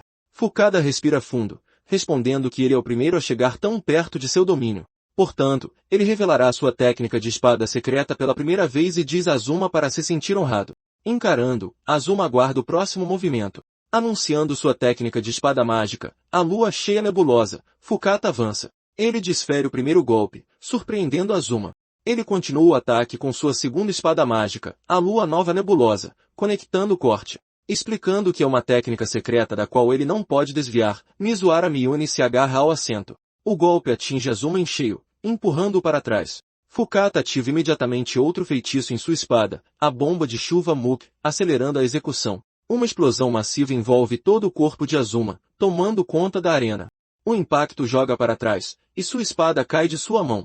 Das arquibancadas, Lily grita o nome de seu Banakun. A plateia prende a respiração, observando em choque enquanto ele jaz imóvel no chão da arena. Observando seu oponente caído, Fukada se pergunta se colocou poder demais no golpe e acabou matando. Ele se vira para o árbitro, repetindo friamente a pergunta. O árbitro corre para verificar a condição de Azuma. Fukada suspira, declarando que aceitará humildemente a punição se a morte foi um acidente. Ao se aproximar do corpo, o professor George East se encolhe e recua instintivamente. Surpreso com sua reação, Fukada fica perplexo por um momento. Erguendo-se do chão, Azuma emerge, envolto em poder. Ele encara seu oponente com o uniforme rasgado no peito, recuperando o equilíbrio. Incapaz de acreditar, Fukada afirma que sua técnica secreta deveria ter sido um golpe fatal. Admitindo que estava completamente enganado, Azuma abaixa o queixo. Ele continua, dizendo que pensou que estava dando o seu máximo, mas estava subconscientemente menosprezando seu oponente, deixando a plateia chocada. Os olhos de Mizuara Miyuni se arregalam enquanto ela observa, lembrando que seu oponente é a reencarnação de Cheyenne da Terra. Lily prende a respiração, assistindo a cena com uma expressão apreensiva. Preparando-se, Azuma anuncia que agora a verdadeira luta está prestes a começar. J-16, gritando que é impossível ele ter recebido sua técnica secreta ileso, Fukata perde o controle. Assumindo sua postura, Azuma mostra que está pronto para lutar. Declarando que a verdadeira luta está prestes a começar, ele respira fundo. Assumindo sua postura de combate, Fukata decide atacar mais uma vez. Ele avança, determinado a derrotá-lo com sua técnica de espada secreta. Azuma calcula, sabendo que a adaptabilidade de mana de seu corpo é excelente, mas ele tem dificuldades com a força física. Considerando o dano significativo que sofreu antes, ele entende que precisa encontrar uma conclusão rápida para a luta. Ele fecha os olhos, relembrando antigos estudos de magia sobre o corpo de mana, o que agora é conhecido como circuito mágico. Ele condensa rapidamente a mana dentro de si, comprimindo-a ao seu limite e forçando seu corpo a responder. A mana circula rapidamente por seu corpo, aprimorando temporariamente suas habilidades físicas. Fukata fica intimidado ao observar a energia envolvê-lo completamente. Azuma levanta o queixo, afirmando que, embora seja a primeira vez que tenta isso, ele conseguiu facilmente. Ele conclui que uma luta real contra um inimigo forte é o ambiente perfeito para conduzir construções teóricas e experimentação simultaneamente. Ele aponta os pés para frente. Dando um passo para começar, ele mergulha na ação. Acreditando ter encontrado uma brecha para atacar, Fukata reage. Observando em silêncio, Azuma espera pelo momento certo. Avançando e gritando que este é o golpe final, Fukata libera seu ápice. Ele perde o fôlego ao desferir seu ataque de espada. Focando em seu movimento, Azuma lê cada detalhe. Movendo-se em um instante e reaparecendo logo atrás de seu oponente, ele quebra a leitura de Fukata sobre o ataque. Surpreso com a velocidade e questionando como um humano pode se mover tão rápido, Fukata vira a cabeça. Declarando que aquele ponto é fatal, ele ordena que seu familiar avance. Uma mão de pedra emerge do chão tentando agarrar Azuma, mas é prontamente destruída por um chute, despedaçando-se. Virando-se, Azuma é surpreendido por algo. Declarando que com isso, ele não poderá mais se mover livremente, Fukata estreita os olhos, e emergindo para prender sua perna, outra mão de pedra o agarra. Libertando-se e despedaçando a mão que o segurava, Azuma destrói o laço. O familiar de pedra se revela por completo como um golem gigante, impondo sua presença. Olhando para cima para encarar a criatura imponente, Azuma avalia o seu tamanho. Esmagando-a contra o chão, ele resolve o problema com um único movimento brutal. Reagindo com espanto ao impacto devastador, a plateia fica em silêncio. Ele congela toda a arena com um círculo mágico, transformando tudo em gelo. Afirmando que, com isso, Fukata não pode mais usar sua interceptação automática ou o ataque de seu familiar. Azuma conclui seu argumento. Gaguejando, Fukata não consegue formular uma resposta. Então Azuma caminha em sua direção e declara que acabou. Shivan. Recusando-se a aceitar, Fukata diz que é ele quem carrega a associação dos espadachins mágicos e é o herdeiro da família Fukata. Gritando que algo assim não pode acontecer, ele treme. Mas Azuma levanta a mão, conjurando o feitiço Makaru-A, e um flash de luz atinge Fukata diretamente. A cena muda para 3.000 anos no passado, onde Shivan estava estudando magia antiga. Perto dali, uma mulher chamada se pede para Shivan se afastar. Virando-se, Shion se dirige ao Lord Asma. Explicando que esta é uma nova magia que extrai habilidades ocultas, ele afirma que pode aumentar a mana inerente em cerca de 10 vezes. Reagindo à explicação e achando-a incrível, Lord Asma encara o pergaminho. Mas Shion avisa que a magia tem um efeito colateral de dissociar e manifestar o lado brutal do conjurador. Afirmando que um refinamento maior é necessário, Sei comenta que finalmente encontraram um candidato para um experimento humano formal. Questionando quem é o candidato para o experimento perigoso, Asma cruza os braços. Respondendo que tem alguém em mente, Sei respira fundo. Ela conclui descrevendo como um sujeito excelente que não reclama de nada. Olhando para ela por um momento, Azuma pondera. Ele aprova, dizendo que entende e continuará a confiar na nova magia dela. Respondendo que é uma honra merecida, Sei ajusta sua armadura em silêncio. De volta ao presente, a expressão de Fukata muda drasticamente. Rindo, Fukata anuncia que o cara certinho e formal se foi. Celebrando que faz muito tempo que não está no mundo atual, ele diz que vai cortar sem parar. Ele decide começar com Azuma, que o irrita profundamente, e rende os dentes. Avançando, Fukata salta para desferir um golpe. Analisando a velocidade do ataque, Azuma percebe que ele está impulsionando anormalmente seu circuito mágico para aprimorar suas habilidades físicas. Ele bloqueia o golpe de espada bem a tempo, evitando o pior. Ele acaba com um corte na perna durante o confronto e dobra o joelho. Gritando para ele parar de correr, Fukata avança sem hesitação. Ele desfere uma sequência de golpes que destroem o chão ao redor de Azuma, transformando o piso em escombros. Observando-o em meio aos destroços, Azuma permanece calmo. Ele conclui que Fukata retornou ao poder original de Saivan, ajustando seus pensamentos. Ele toca o queixo, imaginando se os outros também recuperam as habilidades de suas vidas passadas quando atingem um estado extremo. Mesmo que seja esse o caso, ele se prepara para o que está por vir. Abrindo os olhos, ele afirma que seu oponente está 10.000 anos adiantado. Venha e lute. Qual é o seu problema? Fukada cospe as palavras. Saltando no ar, Fukada prepara um golpe final sobre seu oponente. Ele ergue sua lâmina, afirmando que o encurralou e que ele não pode mais escapar. Na plateia, os alunos gritam para que todos corram e não sejam atingidos. Azuma entende a intenção, observando que a barragem de ataques de Cheyenne foi toda calculada para encurralá-lo naquele local exato. Percebendo que mesmo em seu estado enfurecido, a natureza calculista de seu inimigo permanecia intacta, Fukata agarra o cabo de sua espada. Preparando-se para usar sua técnica secreta final, ele afia o olhar e desfere uma barragem massiva de cortes em arco. Azuma acompanha o movimento, identificando a técnica como uma salva simultânea de dezenas de golpes nebulosos da lua nova, sabendo que se ele receber o ataque, nem mesmo ele pode prever o que acontecerá. Ele prende a respiração. Mas ele se lembra que deveria tê-lo avisado antes, e diz que seu oponente está 10.000 anos adiantado para enfrentá-lo. Ele manifesta múltiplos círculos mágicos para interceptar a técnica secreta de Chuan, neutralizando o avanço. Para os alunos nas arquibancadas, tudo acontece num piscar de olhos, com a visão se distorcendo. E usando essa fração de segundo, ele se posiciona enquanto a parada noturna dos 100 demônios se aproxima. Azuma constrói instantaneamente um círculo mágico, colocando-o bem em frente à barragem de ataques de Fukata. Os golpes colidem com a barreira mágica recém-criada, explodindo em luz e estilhaços. Expandindo-se, o círculo mágico forma uma lente tridimensional gigante. Quando o primeiro ataque de Shion toca a superfície da lente posicionada por Azuma, ele se distorce. Mas a lente não era apenas a antiga magia de análise, analisar. Ao adicionar um novo arranjo a ela, Azuma redefiniu seu propósito.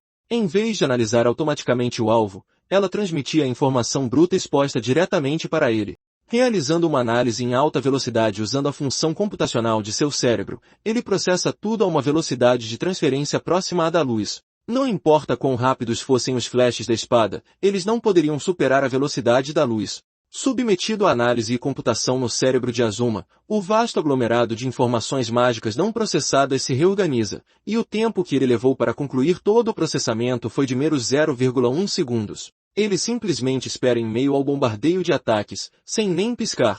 Parta-se em 1 milhão de pedaços, Fukata grita, perdendo o controle. Continuando seu ataque furioso dentro do espaço mágico, ele rasga o ar. Estendendo a mão em direção ao seu oponente, Azuma muda o ritmo. Ele concentra uma esfera de poder em sua mão, estabilizando o feitiço. Reagindo com surpresa à sua ação, Fukata hesita. Fechando a mão e dispersando a energia, Azuma desarma a expectativa. Ele avança em um movimento rápido, atacando seu oponente. Vacilando com o impacto do golpe, Fukata desliza pelo chão congelado, revelando que o golpe final da técnica é o próprio corte descendente de Cheyenne. Azuma aponta sua lâmina. Levantando-se e questionando o que ele é, Fukata perde o fôlego. Chamando de desgraçado e avançando para atacar, ele ignora seu medo, mas Azuma para a lâmina com apenas 2 dedos. Olhando para ele em completo choque, Fukata não entende. Quebrando a ponta de sua espada, Azuma estilhaça o símbolo de sua força e, acertando um soco direto no rosto de Fukata, ele encerra a luta. Caindo derrotado no chão perto da ponta quebrada de sua espada, Fukata luta para respirar. Projetando uma sombra ameaçadora sobre ele, Azuma avisa que se ele não se render obedientemente, irá esfaqueá-lo.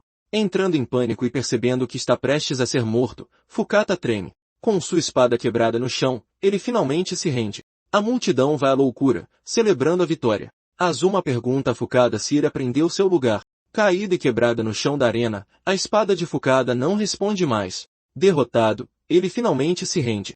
Celebrando a vitória, a multidão explode enquanto Azuma se posta sobre seu oponente caído.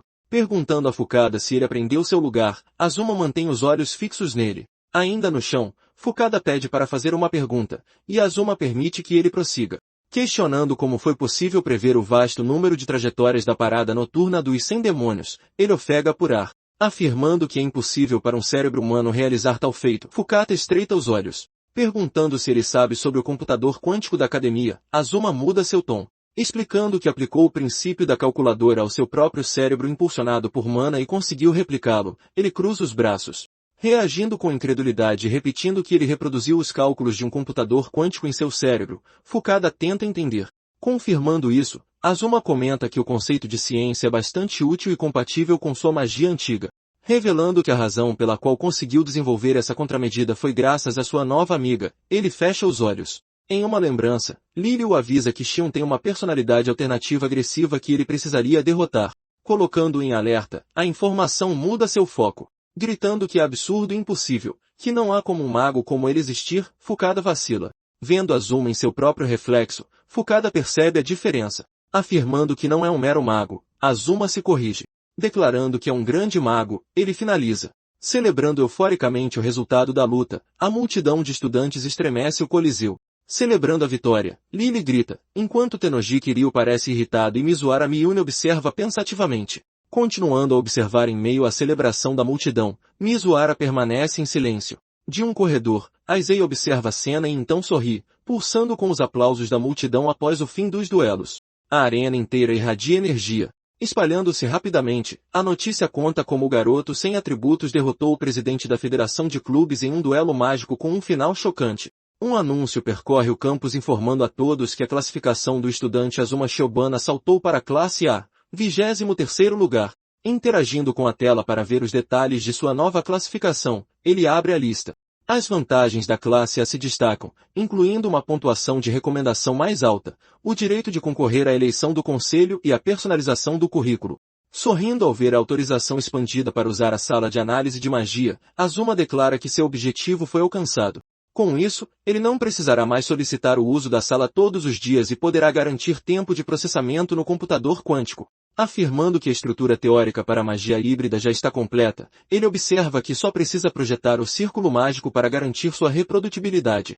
Para encontrar esse padrão de design ideal, ele usará a função de computação do computador quântico e mal pode esperar para ver o que ele criará. Um novo dia começa em uma casa tranquila no subúrbio enquanto o mundo desperta lentamente. Dentro de seu quarto, Azuma senta na cama saboreando uma xícara de chá. Olhando para o celular, ele observa que, após uma semana reencarnado, seu entendimento da sociedade moderna se aprofundou. Decidindo combinar a história que aprendeu na academia com seu próprio conhecimento, ele joga um cubo de açúcar em sua bebida. Ele se lembra que na história desta terra, uma descontinuidade cultural ocorreu em algum momento nos últimos 3.000 anos e seus olhos se estreitam. Isso significa que algumas coisas foram transmitidas dos tempos antigos para os modernos, mas outras não. A conclusão o faz pensar. Causada pela grande calamidade, essa ruptura levou ao declínio da magia e à ascensão da ciência. Por causa disso, a conexão estrutural com a civilização mágica de 3.000 anos atrás agora é muito fraca. Permanecendo apenas como uma prática minoritária, a magia antiga que mal foi transmitida passou a ser tratada como ocultismo. Trazendo a magia antiga de volta aos holofotes, a ciência a transformou em magia moderna que qualquer um pode usar, concluindo que o grande reino de Gaia, que o havia aprisionado, pereceu há muito tempo. Ele respira fundo, percebendo que está vivendo aqui como um ser reencarnado, assim como Kurió, Izai e Shion. Ele imagina que Miyune também deve estar na academia. Em outro lugar, Miyune da água está cercado por água. Continuando a ponderar sobre a situação em seu quarto, Azuma comprime os lábios. Considerando que os 4 conhecidos como os S4 não são seus únicos oponentes, ele tem um palpite de que aquele homem também pode estar na era moderna. Aparecendo acima da mesa, um alerta holográfico corta o ar. Virando-se para a tela e reconhecendo o alarme de sua agenda, ele se aproxima. Lendo que o prazo para o relatório do incensário mágico está próximo, ele afirma que pode escrever sobre sua própria invenção imediatamente. Sentando-se à mesa em frente a um caderno, Azuma prepara sua caneta.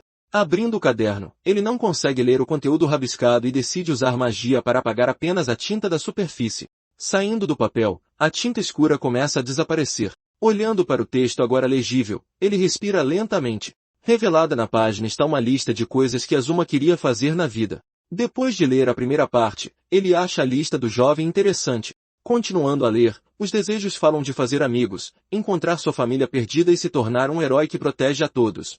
Percebendo isso, ele entende que o desejo do dono anterior do corpo não era de vingança. O conceito de família surge, e ele reflete que era algo que ele não gostava. Decidindo que irá realizar os desejos do jovem, ele sai do quarto. No dia seguinte, ele caminha pelo pátio da escola secundária de educação mágica de Hitsudo. Aproximando-se para iniciar uma conversa, Aizeia puxa assunto. Declarando que a verdadeira vida acadêmica começa agora, Azuma continua andando. No corredor, um grupo de estudantes sussurra que o outrora invisível Azuma Shiobana de repente se tornou uma grande celebridade. Com excitação em suas vozes, eles afirmam que Azuma não apenas derrotou o presidente da Federação de Clubes, mas também Aizeia dos S4, a mesma pessoa com quem ele está andando agora. Boatos correm de que ele derrotou o Tennoji com um simples peteleco na testa, embora um estudante expresse dúvida, lembrando aos outros que Azuma nem mesmo tem um atributo. Enquanto avançam pelo corredor, a dupla deixa os outros estudantes para trás, se perguntando quem ele realmente é. Agora a uma certa distância, Azuma pergunta a Izaya sobre a conversa anterior, e Izaya confirma que a inscrição já foi enviada. Explicando os detalhes, Izaya menciona que eles estão deixando os S4 para formar uma nova facção e devem ter uma sala de clube em breve. Azuma oferece um rápido bom trabalho enquanto continua caminhando ao lado de seu parceiro. De repente, duas garotas vêm correndo em direção a eles, gritando para que esperem um momento. Virando-se para as estudantes, os dois homens diminuem o passo, dirigindo-se diretamente a ele como Azuma Shiobana, um aluno do segundo ano da classe A. As garotas o confrontam. Relatando suas descobertas, uma garota observa que ele não é um estudante transferido, mas alguém que esteve na escola o tempo todo antes de se tornar subitamente uma estrela. Ela continua dizendo que suas habilidades são de classe especial e que ele tem derrotado membros dos S4 um após o outro. Declarando sua intenção de entrevistar o homem misterioso, a repórter faz uma pose séria. Passando direto por elas sem parar, Azuma e Aizeia ignoram a interrupção. Deixadas paradas ali, as garotas do clube de jornalismo ficam chocadas por serem dispensadas tão facilmente. Frustrada com a situação, a repórter do clube morde o lábio. Virando-se para sua colega com um olhar de pura determinação, elas decidem persegui-los pelo corredor. Na porta da classe 2A, Azuma se despede de Aizeia, que promete trazer os resultados mais tarde. Passando pela porta, Azuma entra na sala de aula. Andando entre as carteiras, ele sente o peso do olhar de todos os estudantes sobre ele. Ele se senta ao lado de Lily, deixando os murmúrios para trás. As repórteres aparecem de repente ao seu lado, declarando que estavam esperando para entrevistá-lo. Ele recusa categoricamente, mantendo o tom neutro. A garota cruza os braços, insistindo que não sairá até que ele concorde. Apontando para Lily, Azuma a apresenta como sua secretária encarregada da agenda. Afirmando que ela é seu contato de confiança e que elas devem pedir permissão a ela, ele conclui dizendo que isso só pode ser feito depois da aula. A repórter concorda e diz a Lily que haverá mais tarde. Inclinando-se para perto de Lily, Azuma sussurra que definitivamente ficará lhe devendo uma por isso. Enquanto o professor Georgiste começa a aula, Azuma reflete sobre como a fama tem suas desvantagens. Ele realmente precisa de um lugar tranquilo na academia.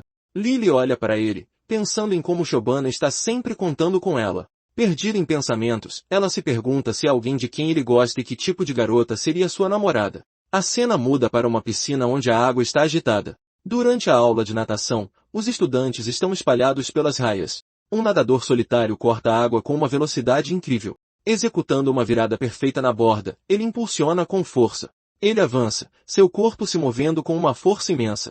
Dois estudantes observam sua braçada com incredulidade. Ultrapassando rapidamente os outros competidores na raia, ele assume uma liderança dominante. Um colega de classe marca seu tempo em 35 segundos e 5 centésimos, anunciando que é um novo recorde mundial para estudantes do ensino médio, estabelecido sem usar magia alguma. Os outros estudantes celebram o feito enquanto Azuma sai da água. Tirando a touca de natação, ele respira fundo. Azuma reflete que finalmente está se acostumando com este corpo, mas se exagerar, vai se destacar demais. Caminhando em direção ao vestiário, ele espera que a inscrição do clube de Aizeia seja aprovada rapidamente. Dentro do vestiário, vários estudantes estão tomando banho. Debaixo do chuveiro, ele se lembra que a natação foi a última aula do dia. Ele planeja ir para a sala de análise de magia depois de receber o relatório de Aizeia. Ele continua seu banho, aproveitando o momento. De repente, ele nota a silhueta de uma mulher na cabine ao lado. Vendo um maiô pendurado por perto, ele se pergunta se entrou acidentalmente no vestiário feminino. Saindo do chuveiro, Mizuara Miyune aparece diante dele. Virando-se para ele, ela comenta que Azuma parece ser capaz de qualquer coisa. Aproximando-se furtivamente por trás dele, Miyune afirma que ele é maravilhoso e que vê-lo nadar a fez tremer de excitação. Permanecendo em silêncio, ele simplesmente observa a garota. Ele fixa a atenção no pingente que ela está usando, mantendo-se em alerta máximo. Aproximando-se, ela diz que quer saber muito mais sobre ele. Sentindo a sua presença, Azuma conclui que ela não é uma estudante comum.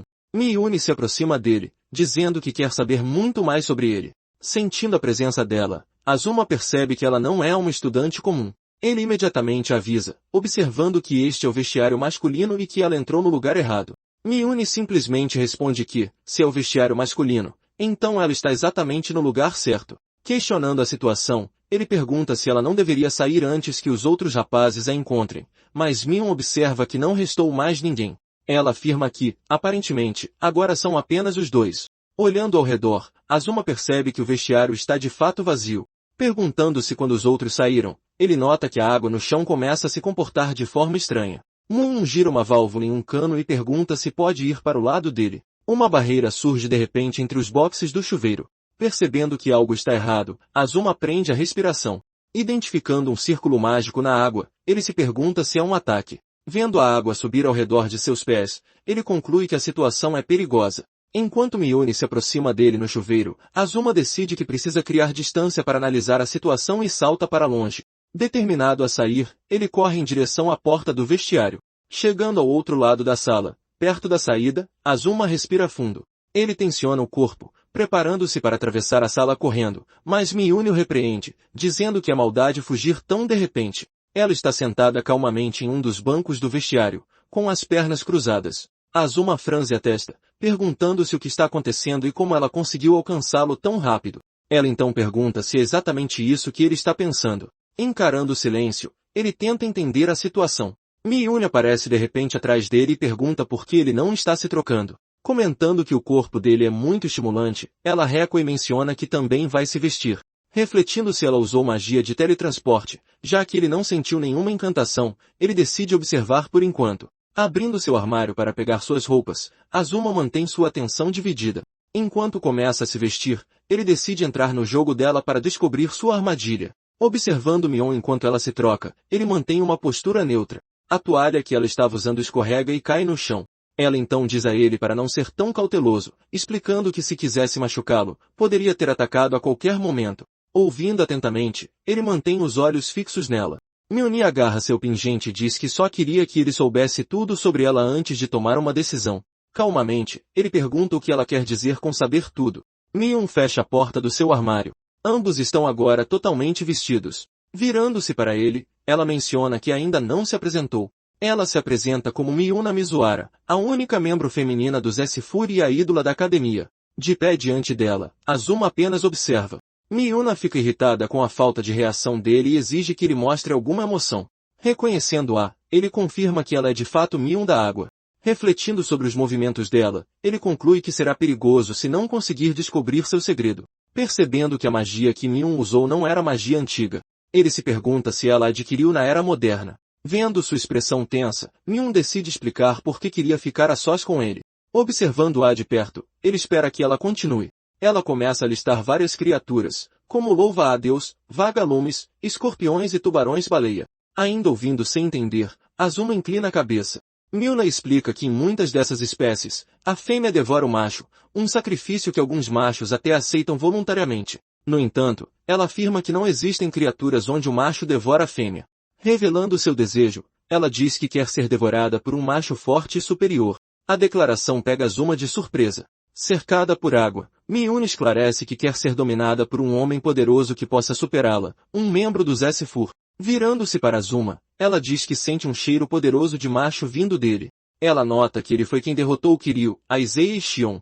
Aproximando-se com um sorriso, Mion torna a atmosfera pesada. Piscando para ele, ela afirma que, pelo que pode ver, ele é definitivamente um sádico. Confuso com o termo, Azuma tenta processá-lo.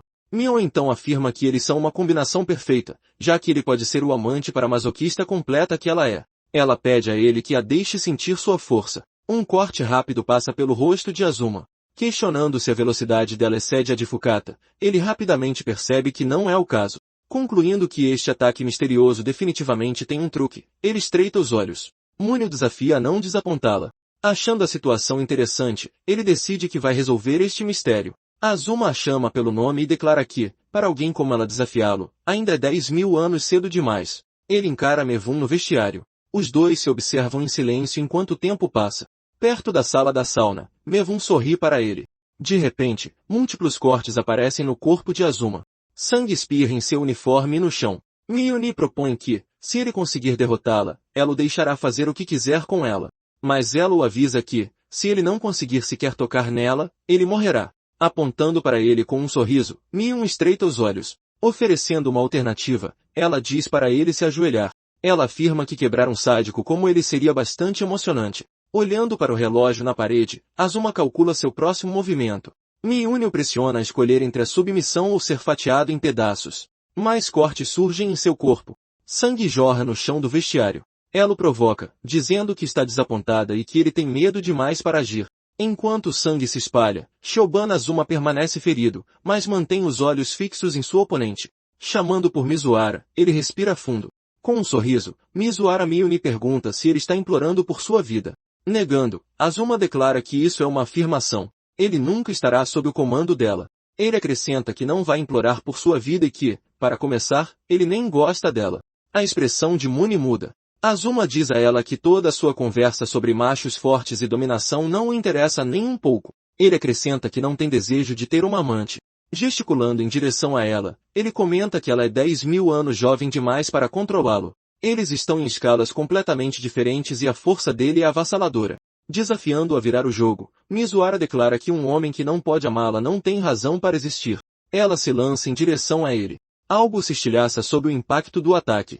Manipulando a água ao seu redor, Mizuhara forma uma esfera. Ela questiona se aquela era a magia defensiva dele, zombando de quão facilmente se quebrou. De pé no meio da água, Shoban Azuma mantém seu olhar afiado.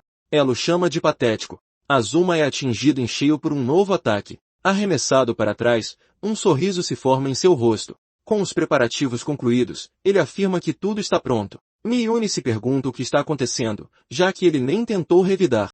Um círculo mágico se manifesta na mão de Azuma e é ativado, cravando a luz em seu próprio peito. Ele não hesita. Mione pergunta se ele enlouqueceu e planeja acabar com tudo com as próprias mãos. Firmemente, Azuma diz que ela está errada. Esta é a solução ideal para atravessar a armadilha dela. Ele explica que o primeiro sinal de problema foi sua incapacidade de perceber a trajetória do ataque dela. Ele havia espalhado mentes transparentes com círculos de análise pelo ar. Como resultado, ele previu um ataque coordenado vindo de outra fase. Percebendo que estava enganado, ele nota que o ataque seguiu uma trajetória correta e o atingiu. É um golpe tão rápido que ele já é atingido no momento em que percebe. A velocidade faz até a esgrima de Saivan parecer lenta, mas havia um truque por trás disso. O tempo parece passar de forma diferente. Ele conclui que não é o tempo que está errado, mas a sua percepção. Uma magia de atraso está obstruindo seus sentidos, criando um lag de 1/100º de segundo. Não há vestígios de Mion a lançando, o que significa que outro conjurador a está mantendo ativa. A imagem de um conjurador desconhecido vem à mente. Lembrando-se do chuveiro, as peças se encaixam. Ele já estava sob a influência do feitiço naquela altura, e as mentes aéreas finalmente analisaram o conjurador. Entendendo a situação, ele suspira. Milhares de formas de vida mágicas artificiais, os familiares de Melne, estão se contorcendo em seu corpo. Melne havia manipulado a água do chuveiro, misturando-a com esses familiares. Quanto mais eles se agarram a um alvo, mais a percepção do alvo é atrasada e sua consciência desacelera. Para Azuma, os movimentos de Melne se tornaram rápidos demais para serem vistos. Decidindo que esta é a única maneira de purificar a magia de atraso, ele ativa o círculo. A direção em que ele for arremessado será a chave para virar o jogo. O círculo mágico se estilhaça. Uma força brutal o empurra através da parede de pedra. Atravessando, Azuma cai em outra sala. Percebendo que há sauna, ele olha para cima. Seu corpo atinge as pedras quentes. O contato da água em sua pele desencadeia uma enorme explosão de vapor. Virando-se em meio ao calor, Azuma inspira névoa escaldante. Ele observa os familiares de água evaporarem de sua pele. As criaturas se dissolvem completamente no calor intenso. Sua percepção do tempo volta ao normal, anunciando que com as criaturas destruídas e o tempo normalizado, o contra-ataque começará. Erguendo-se através do vapor, Azuma afirma sua postura. Ele declara que o contra-ataque começa agora. Mione se desespera ao ver suas criaturas mágicas sendo destruídas e se pergunta como ele descobriu. Percebendo que ele desvendou sua magia de atraso de percepção, ela morde o lábio. No entanto, ela acredita que ele não percebeu sua outra armadilha. Revelando o próximo ponto, Azuma diz que as mesmas criaturas que o afetaram também estão no corpo dela. Mion fica atordoada. Ele explica que o efeito nela é uma magia de agilidade de alta velocidade, uma combinação de atraso e aceleração. Ela entra em pânico ao perceber que ele descobriu tudo. Sua expressão muda. Monitorando o movimento do lado de fora da sauna, Azuma rastreia cada rastro. Comentando sobre a velocidade dela, ele afirma que a luta já acabou. Seus olhos se fixam no alvo. Capaz de ver cada traço dos movimentos de Mion, ele expira lentamente. Ela lança um ataque direto. O colar em volta do pescoço dela se ativa. Mion dispara um laser de água em Azuma. O ataque atinge, levantando uma cortina de vapor e água. Ela percebe que ele não está mais lá. Azuma aparece silenciosamente atrás dela. Mion entra em pânico. Tentando escapar, ela corre desesperadamente. Reaparecendo às suas costas, Azuma bloqueia seu caminho. Ela o encara, achando a situação impossível. Azuma afirma que a fuga é inútil e que ele aniquilará toda a mana ao redor dela. Um círculo mágico se manifesta. Ele agarra Mune por trás e pressiona o círculo contra as costas dela. Os familiares de água são expelidos do corpo de Mune. Um pingente cai de suas roupas. O objeto em forma de baleia atinge o chão. Mizuara Mune desmaia, enfraquecida. Ela percebe que sua mana está desaparecendo. Aproximando-se dela, Shobana Azuma diz que a luta acabou. Ele diz a ela para parar de resistir. A expressão de Miyune muda. A forma de seu corpo se altera, revelando um homem. Entendendo a situação, Azuma percebe por que ele estava no vestiário masculino. O jovem explica que pode mudar sua forma física controlando a água dentro de si. Agora que sua mana se esgotou, sua verdadeira forma foi revelada. Sentado no chão, ele afirma que seu desejo de ser dominado por um homem forte não era mentira e diz a Azuma para rir se quiser. Azuma o cobre com um pano. Esclarecendo imediatamente, ele diz que o propósito de seu ataque era eliminar as formas de vida mágicas, não destruir suas roupas. Curvando-se, ele pede desculpas pela grosseria. O jovem o encara. Ele pergunta por que Azuma o está tratando como uma garota. Shobana Azuma responde que grosseria não tem gênero e pede desculpas sinceras, oferecendo-se para consertar o colar. Explicando calmamente, ele diz que foi assim que interpretou o ataque do jovem. Lembrando-se de seu desejo de ser dominado por um homem mais forte e de seu desejo de julgá-lo, o jovem desvia o olhar. Concluindo seus pensamentos, Azuma diz que, em outras palavras, o garoto expressou seu afeto à sua própria maneira. O jovem encara, sem palavras. Azuma continua, dizendo que não retribui hostilidade a quem não lhe mostra nenhuma e que pode aceitar o método dele. Chamando o nome de Azuma, o jovem respira fundo. Lembrando-se de suas próprias palavras, ele observa que, como foi derrotado, Azuma poderia fazer o que quisesse com ele. Azuma afirma que, como venceu, dará uma ordem. Segurando o colar, ele diz que tem objetivos a alcançar na academia e que o talento do garoto para design de magia é excepcional. Ele ordena que ele deixe os S-Fury e se junte à sua facção. Hesitando, o jovem o lembra que Azuma disse que não gostava dele. Confirmando, Azuma declara que de fato não gosta dele, mas também não desgosta da imprudência do garoto em desafiá-lo. Sem palavras, o garoto observa enquanto Azuma lhe diz para vir junto. Virando-se, Azuma sugere que peguem um novo uniforme antes que alguém chegue, pois eles têm assuntos a discutir. Concordando em obedecer ao comando do Sr. Azuma, o jovem se levanta. Ele o segue para fora da sala, um grande sorriso se formando em seu rosto. Impondo-se no horizonte, a Academia Municipal de Treinamento de Magos de Shibuya se ergue. Na sala do diretor, um homem está sentado em sua mesa. Uma pequena criatura mecânica chamada Ki se aproxima. Ela pousa no braço da cadeira do homem, permanecendo em silêncio. Pegando gentilmente, ele pergunta se seu familiar encontrou algo. O olho da criatura começa a projetar imagens. Uma gravação de um sumo é exibida. Inclinando-se para frente, o diretor observa atentamente. Apoiado em sua mesa, ele analisa as cenas de batalha projetadas. Ele afirma que é impossível, pois já viu aquele aluno antes. A criatura projeta outra imagem. Uma ficha de aluno o identifica como Shiomi Yuma, aluno do 2º ano, classe A. Lembrando que o jovem havia tentado suicídio e entrado em coma crítico, o diretor franze a testa, mas recorda que ele então despertou milagrosamente. As imagens da luta continuam a ser exibidas para o diretor. Finalmente, entendendo o que aconteceu, ele respira lentamente. A aparência do garoto mudou tanto que ele não conseguiu reconhecê-lo. Aquele é o corpo reencarnado do grande mago, Azumar. Sua resistência mágica e a quantidade absurda de mana em seu corpo não deixam dúvidas. A tentativa de suicídio do aluno permitiu que a alma de Azumar reencarnasse. Concluindo que o fluxo da causalidade é verdadeiramente inescapável, ele fecha os olhos por um momento. A corrente que os prende ao destino acaba de forjar seu primeiro elo. Achando a situação interessante, ele comenta que este também é o destino daqueles presos pela corrente do destino. Ele então decide que irá cortar seus laços ali mesmo, e o fará em nome do rei Gran Gaia. A pequena criatura se esfrega em sua mão.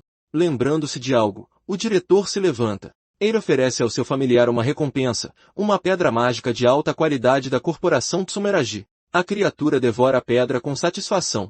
Sozinho em sua sala, o diretor observa a cidade enquanto seu familiar emite um som suave. Na Academia de Magos, a aula de filosofia está prestes a começar. O professor e os alunos parecem tensos. Apenas Shoban Azuma permanece calmo em seu assento, lendo um livro. Iniciando a aula, o professor começa a falar sobre a história da filosofia na Grécia. A presença de Azuma na sala de aula atrai a atenção de algumas alunas. Por sua vez, o professor apenas espera que a aula com o aluno que derrotou o temível Sr. George termine pacificamente. Ao lado de Azuma, Lily parece nervosa. Uma notificação do clube de jornalismo aparece em seu tablet. Mensagens exigem que ela consiga uma entrevista com Azuma a qualquer custo. O sinal toca, e o professor anuncia o fim do primeiro período. Virando-se, ele fica aliviado por tudo ter corrido bem. Quando Azuma se levanta, Lily chama seu nome. Tentando iniciar uma conversa, ela diz que queria falar sobre o que aconteceu no dia anterior. Ele encara Lily em silêncio, esperando que ela continue. Lembrando-se de algo, ele comenta que realmente colocou a senhorita Lily em uma situação difícil.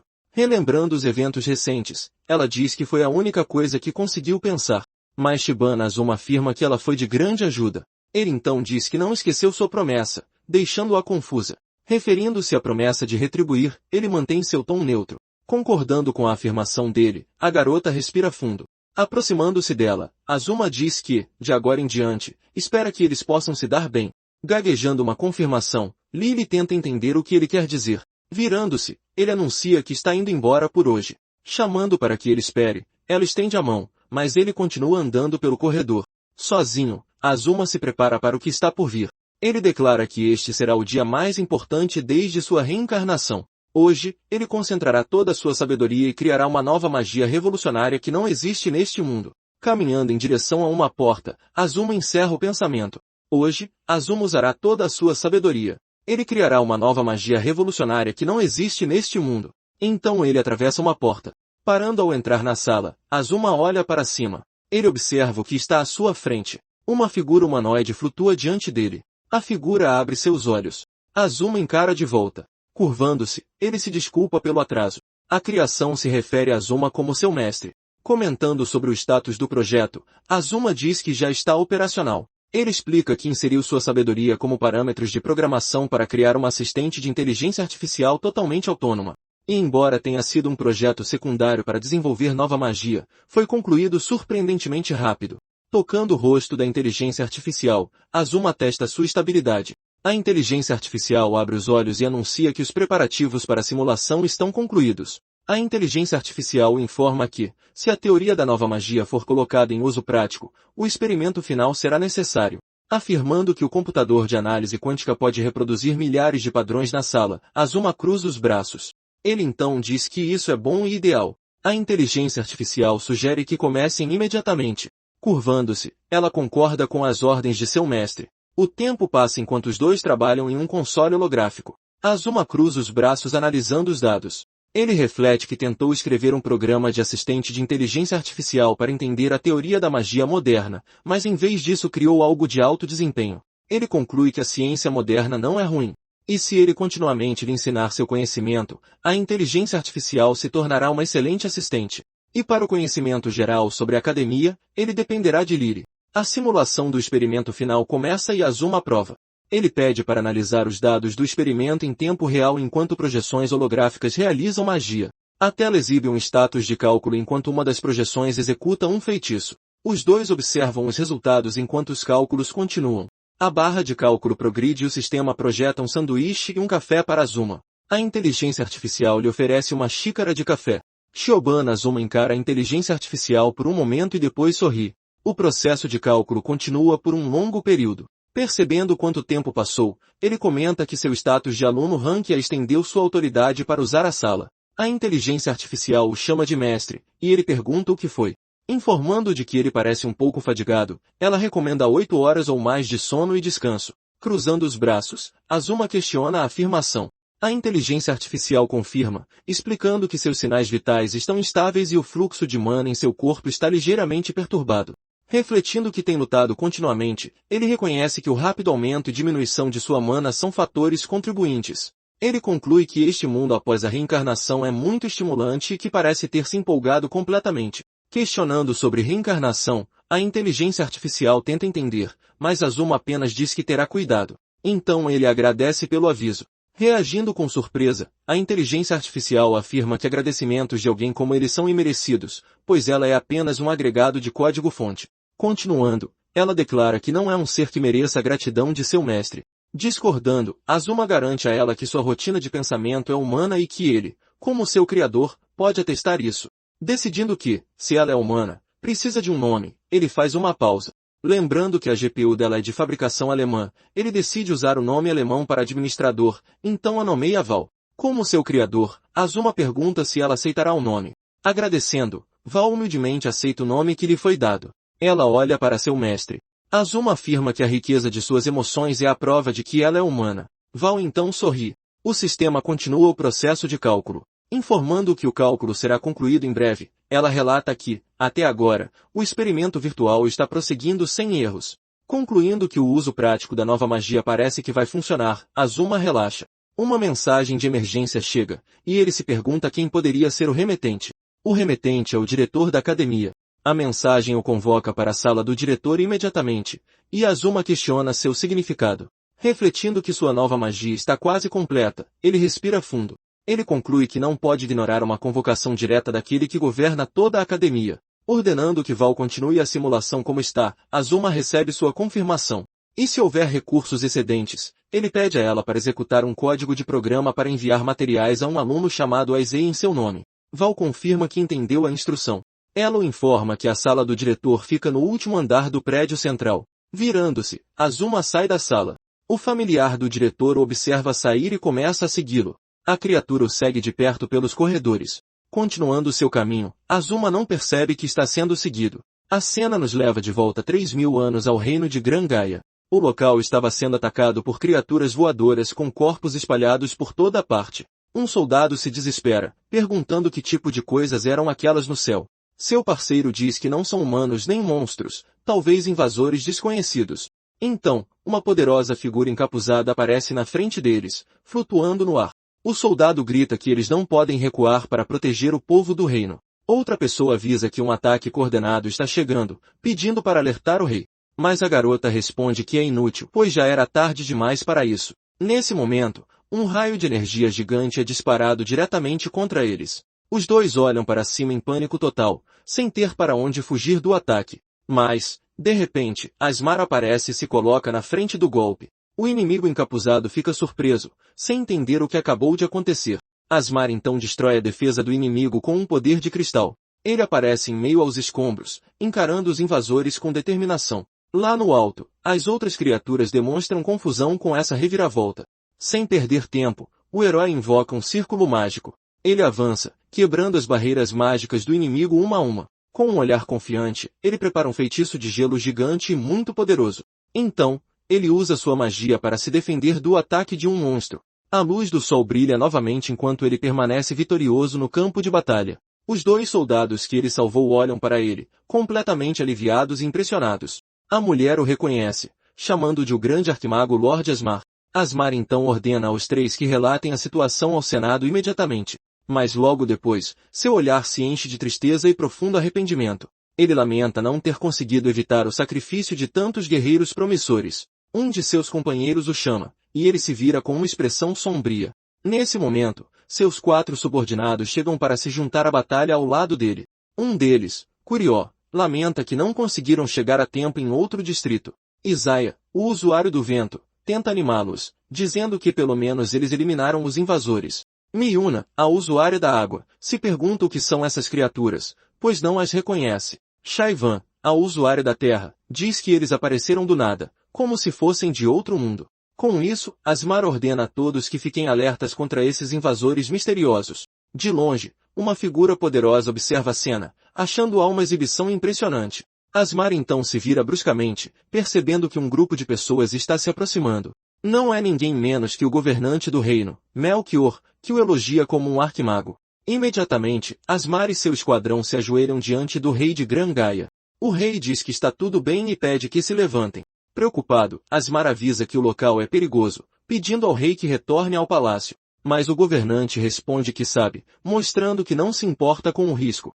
Ele explica que precisava ver toda a situação com seus próprios olhos. E graças a Asmar, ele pôde testemunhar os invasores, os chamados ômegas. Asmar reflete que tudo aconteceu de acordo com a profecia do rei, detendo os invasores ali. O rei o elogia novamente, mas a reação de Asmar intriga o governante. Ele percebe que Asmar está ferido, mas o mago diz que não é nada, apenas um arranhão. O rei coloca a mão em seu ombro, e uma energia estranha começa a emergir. Asmar fica preocupado com o rei, mas ele insiste em ajudar com a ferida.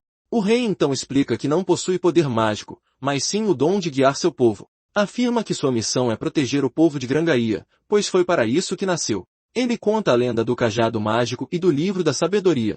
Ele revela que o cajado é na verdade o próprio Asmar, o grande mago. O rei seria o livro. E, como tal, ele promete proteger o reino de todo o mal. Asmar se curva, dizendo que as palavras do rei lhe fazem grande honra. O governante diz que está contando com ele, e Asmar exibe um sorriso muito confiante. A cena volta para o presente, mostrando nosso herói de uniforme. Ele caminha por um corredor, se perguntando por que teve aquela lembrança do passado, mas decide ignorá-la por enquanto, mantendo o foco no que precisa ser feito. Ao bater na porta do quarto, uma voz o chama pelo nome de Ilma e pede para ele entrar. A porta se abre com uma luz brilhante, e ele entra na sala com uma expressão séria. Ele acha o lugar estranho, pois foi convocado pelo diretor, mas não há ninguém lá. De repente, um círculo mágico roxo aparece no teto bem acima dele. Outro círculo mágico aparece a seus pés, pegando nosso herói completamente de surpresa. Ele é teleportado para uma sala vazia e se pergunta que lugar é aquele. Rapidamente, ele percebe que caiu em um feitiço de teletransporte e fica em alerta. De repente, um olho robótico azulado se acende na escuridão, observando tudo. Uma pequena criatura sombria então aparece do nada bem na frente dele. Com um olhar irritado, ele finalmente percebe que tudo era uma armadilha. A criatura à sua frente solta uma risadinha como se zombasse do perigo. Azuma ainda está um pouco confuso, se perguntando se isso realmente era uma armadilha. De repente, o chão começa a tremer e rochas se estilhaçam por toda a parte. Dos escombros, um robô gigante emerge com a criatura controlando tudo. Azuma percebe que o presidente da academia está realmente tentando acabar com sua vida. Então ele encara o robô e avisa que o diretor agora é um inimigo imperdoável. Mas Azuma não sente nenhuma pressão mágica. Ele se sente subestimado por ter enviado assassinos tão fracos atrás dele. O canhão do robô começa a carregar, brilhando com uma energia intensa. Seus olhos se arregalam no último segundo, percebendo o perigo iminente. Sem aviso, a máquina dispara um raio de energia superpoderoso diretamente contra ele. Mas com o movimento, ele consegue desviar do ataque por um triz. Ele encara o robô com um olhar sério, pronto para contra-atacar. Ele se pergunta se aquilo era uma bala mágica, mas acha estranho, pois não sentiu nenhum sinal de ativação mágica antes. De repente, o robô abre fogo, disparando múltiplos projéteis de energia. Azuma entende que a magia é colocada diretamente na bala, não encantada por alguém. É um círculo mágico artificial que não precisa passar pelo circuito de um mago. As balas continham magia para explosão, aceleração e até contaminação mental no momento do impacto. Impacto. Eles não estão mostrando misericórdia, que é exatamente como ele queria. Mesmo cercado por poeira, Azuma diz que tudo isso é muito interessante de se ver. A bala mágica em si é, teoricamente, uma forma muito ineficiente de usar magia. Mas quando disparada de uma arma, torna-se uma poderosa arma anti-mago. Ele acha que é uma fusão feia de magia e ciência e que a Izei odiaria ver isso. A metralhadora do robô gira novamente, preparando outra rajada contra ele. Enquanto desvia, ele reclama que o padrão de dispersão é mesquinho e feio demais. Uma das balas vem direto em sua direção, em rota de colisão direta. Focado, ele prepara um contra-ataque e ativa seu feitiço de véu de partículas. Com a mão, ele cria vários escudos de partículas para se proteger do ataque, mas fica chocado ao ver que sua magia simplesmente não ativa. Então, a bala o atinge em cheio no ombro. Ele aperta o ombro ferido com uma expressão de dor, sem conseguir acreditar no que aconteceu. Seu olhar fica sério enquanto ele tenta entender rapidamente a situação. A criatura no topo do robô começa a emitir um tipo estranho de onda pelo ar. Essas ondas se espalham rapidamente, cobrindo toda a área de batalha. A sala inteira é tomada por essa energia, pulsando de uma forma muito sinistra. Ele olha ao redor e percebe o que está acontecendo, achando impossível. Aquele robô estava criando um espaço onde usar magia é simplesmente proibido.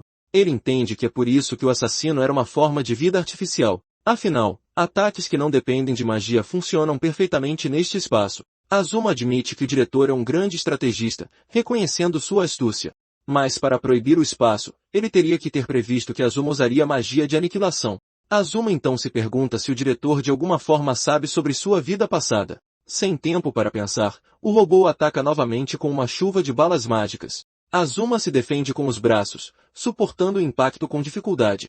Ele decide usar a magia mais eficaz que não é restrita neste espaço. Usando magia antiga, ele reforça seu uniforme, mas sabe que é apenas temporário. Ele observa as balas ricocheteando, ciente de que sua defesa se romperá em breve. Uma batalha longa é perigosa, pois ele não está em sua melhor condição física. A máquina inimiga continua atirando sem parar, tentando sobrecarregar sua defesa. Azuma se pergunta se o inimigo atacou agora porque sabia sobre sua condição física. Mas com um sorriso, ele diz que ainda é muito cedo para o inimigo enfrentá-lo. Agora que ele entende a estratégia, ele vai terminar a luta o mais rápido possível. Ele então chama por Val, que responde que o ouve perfeitamente. A garota avisa que o que ele pediu foi concluído naquele exato momento. Val confirma que as coordenadas do mestre foram localizadas com sucesso. Um item de transferência é enviado, e ele agradece pelo trabalho bem feito. Nesse momento, um cubo de luz azul aparece, sua própria forma de vida mágica artificial. Segurando o cubo, ele anuncia que agora vai gerar um familiar para virar o jogo.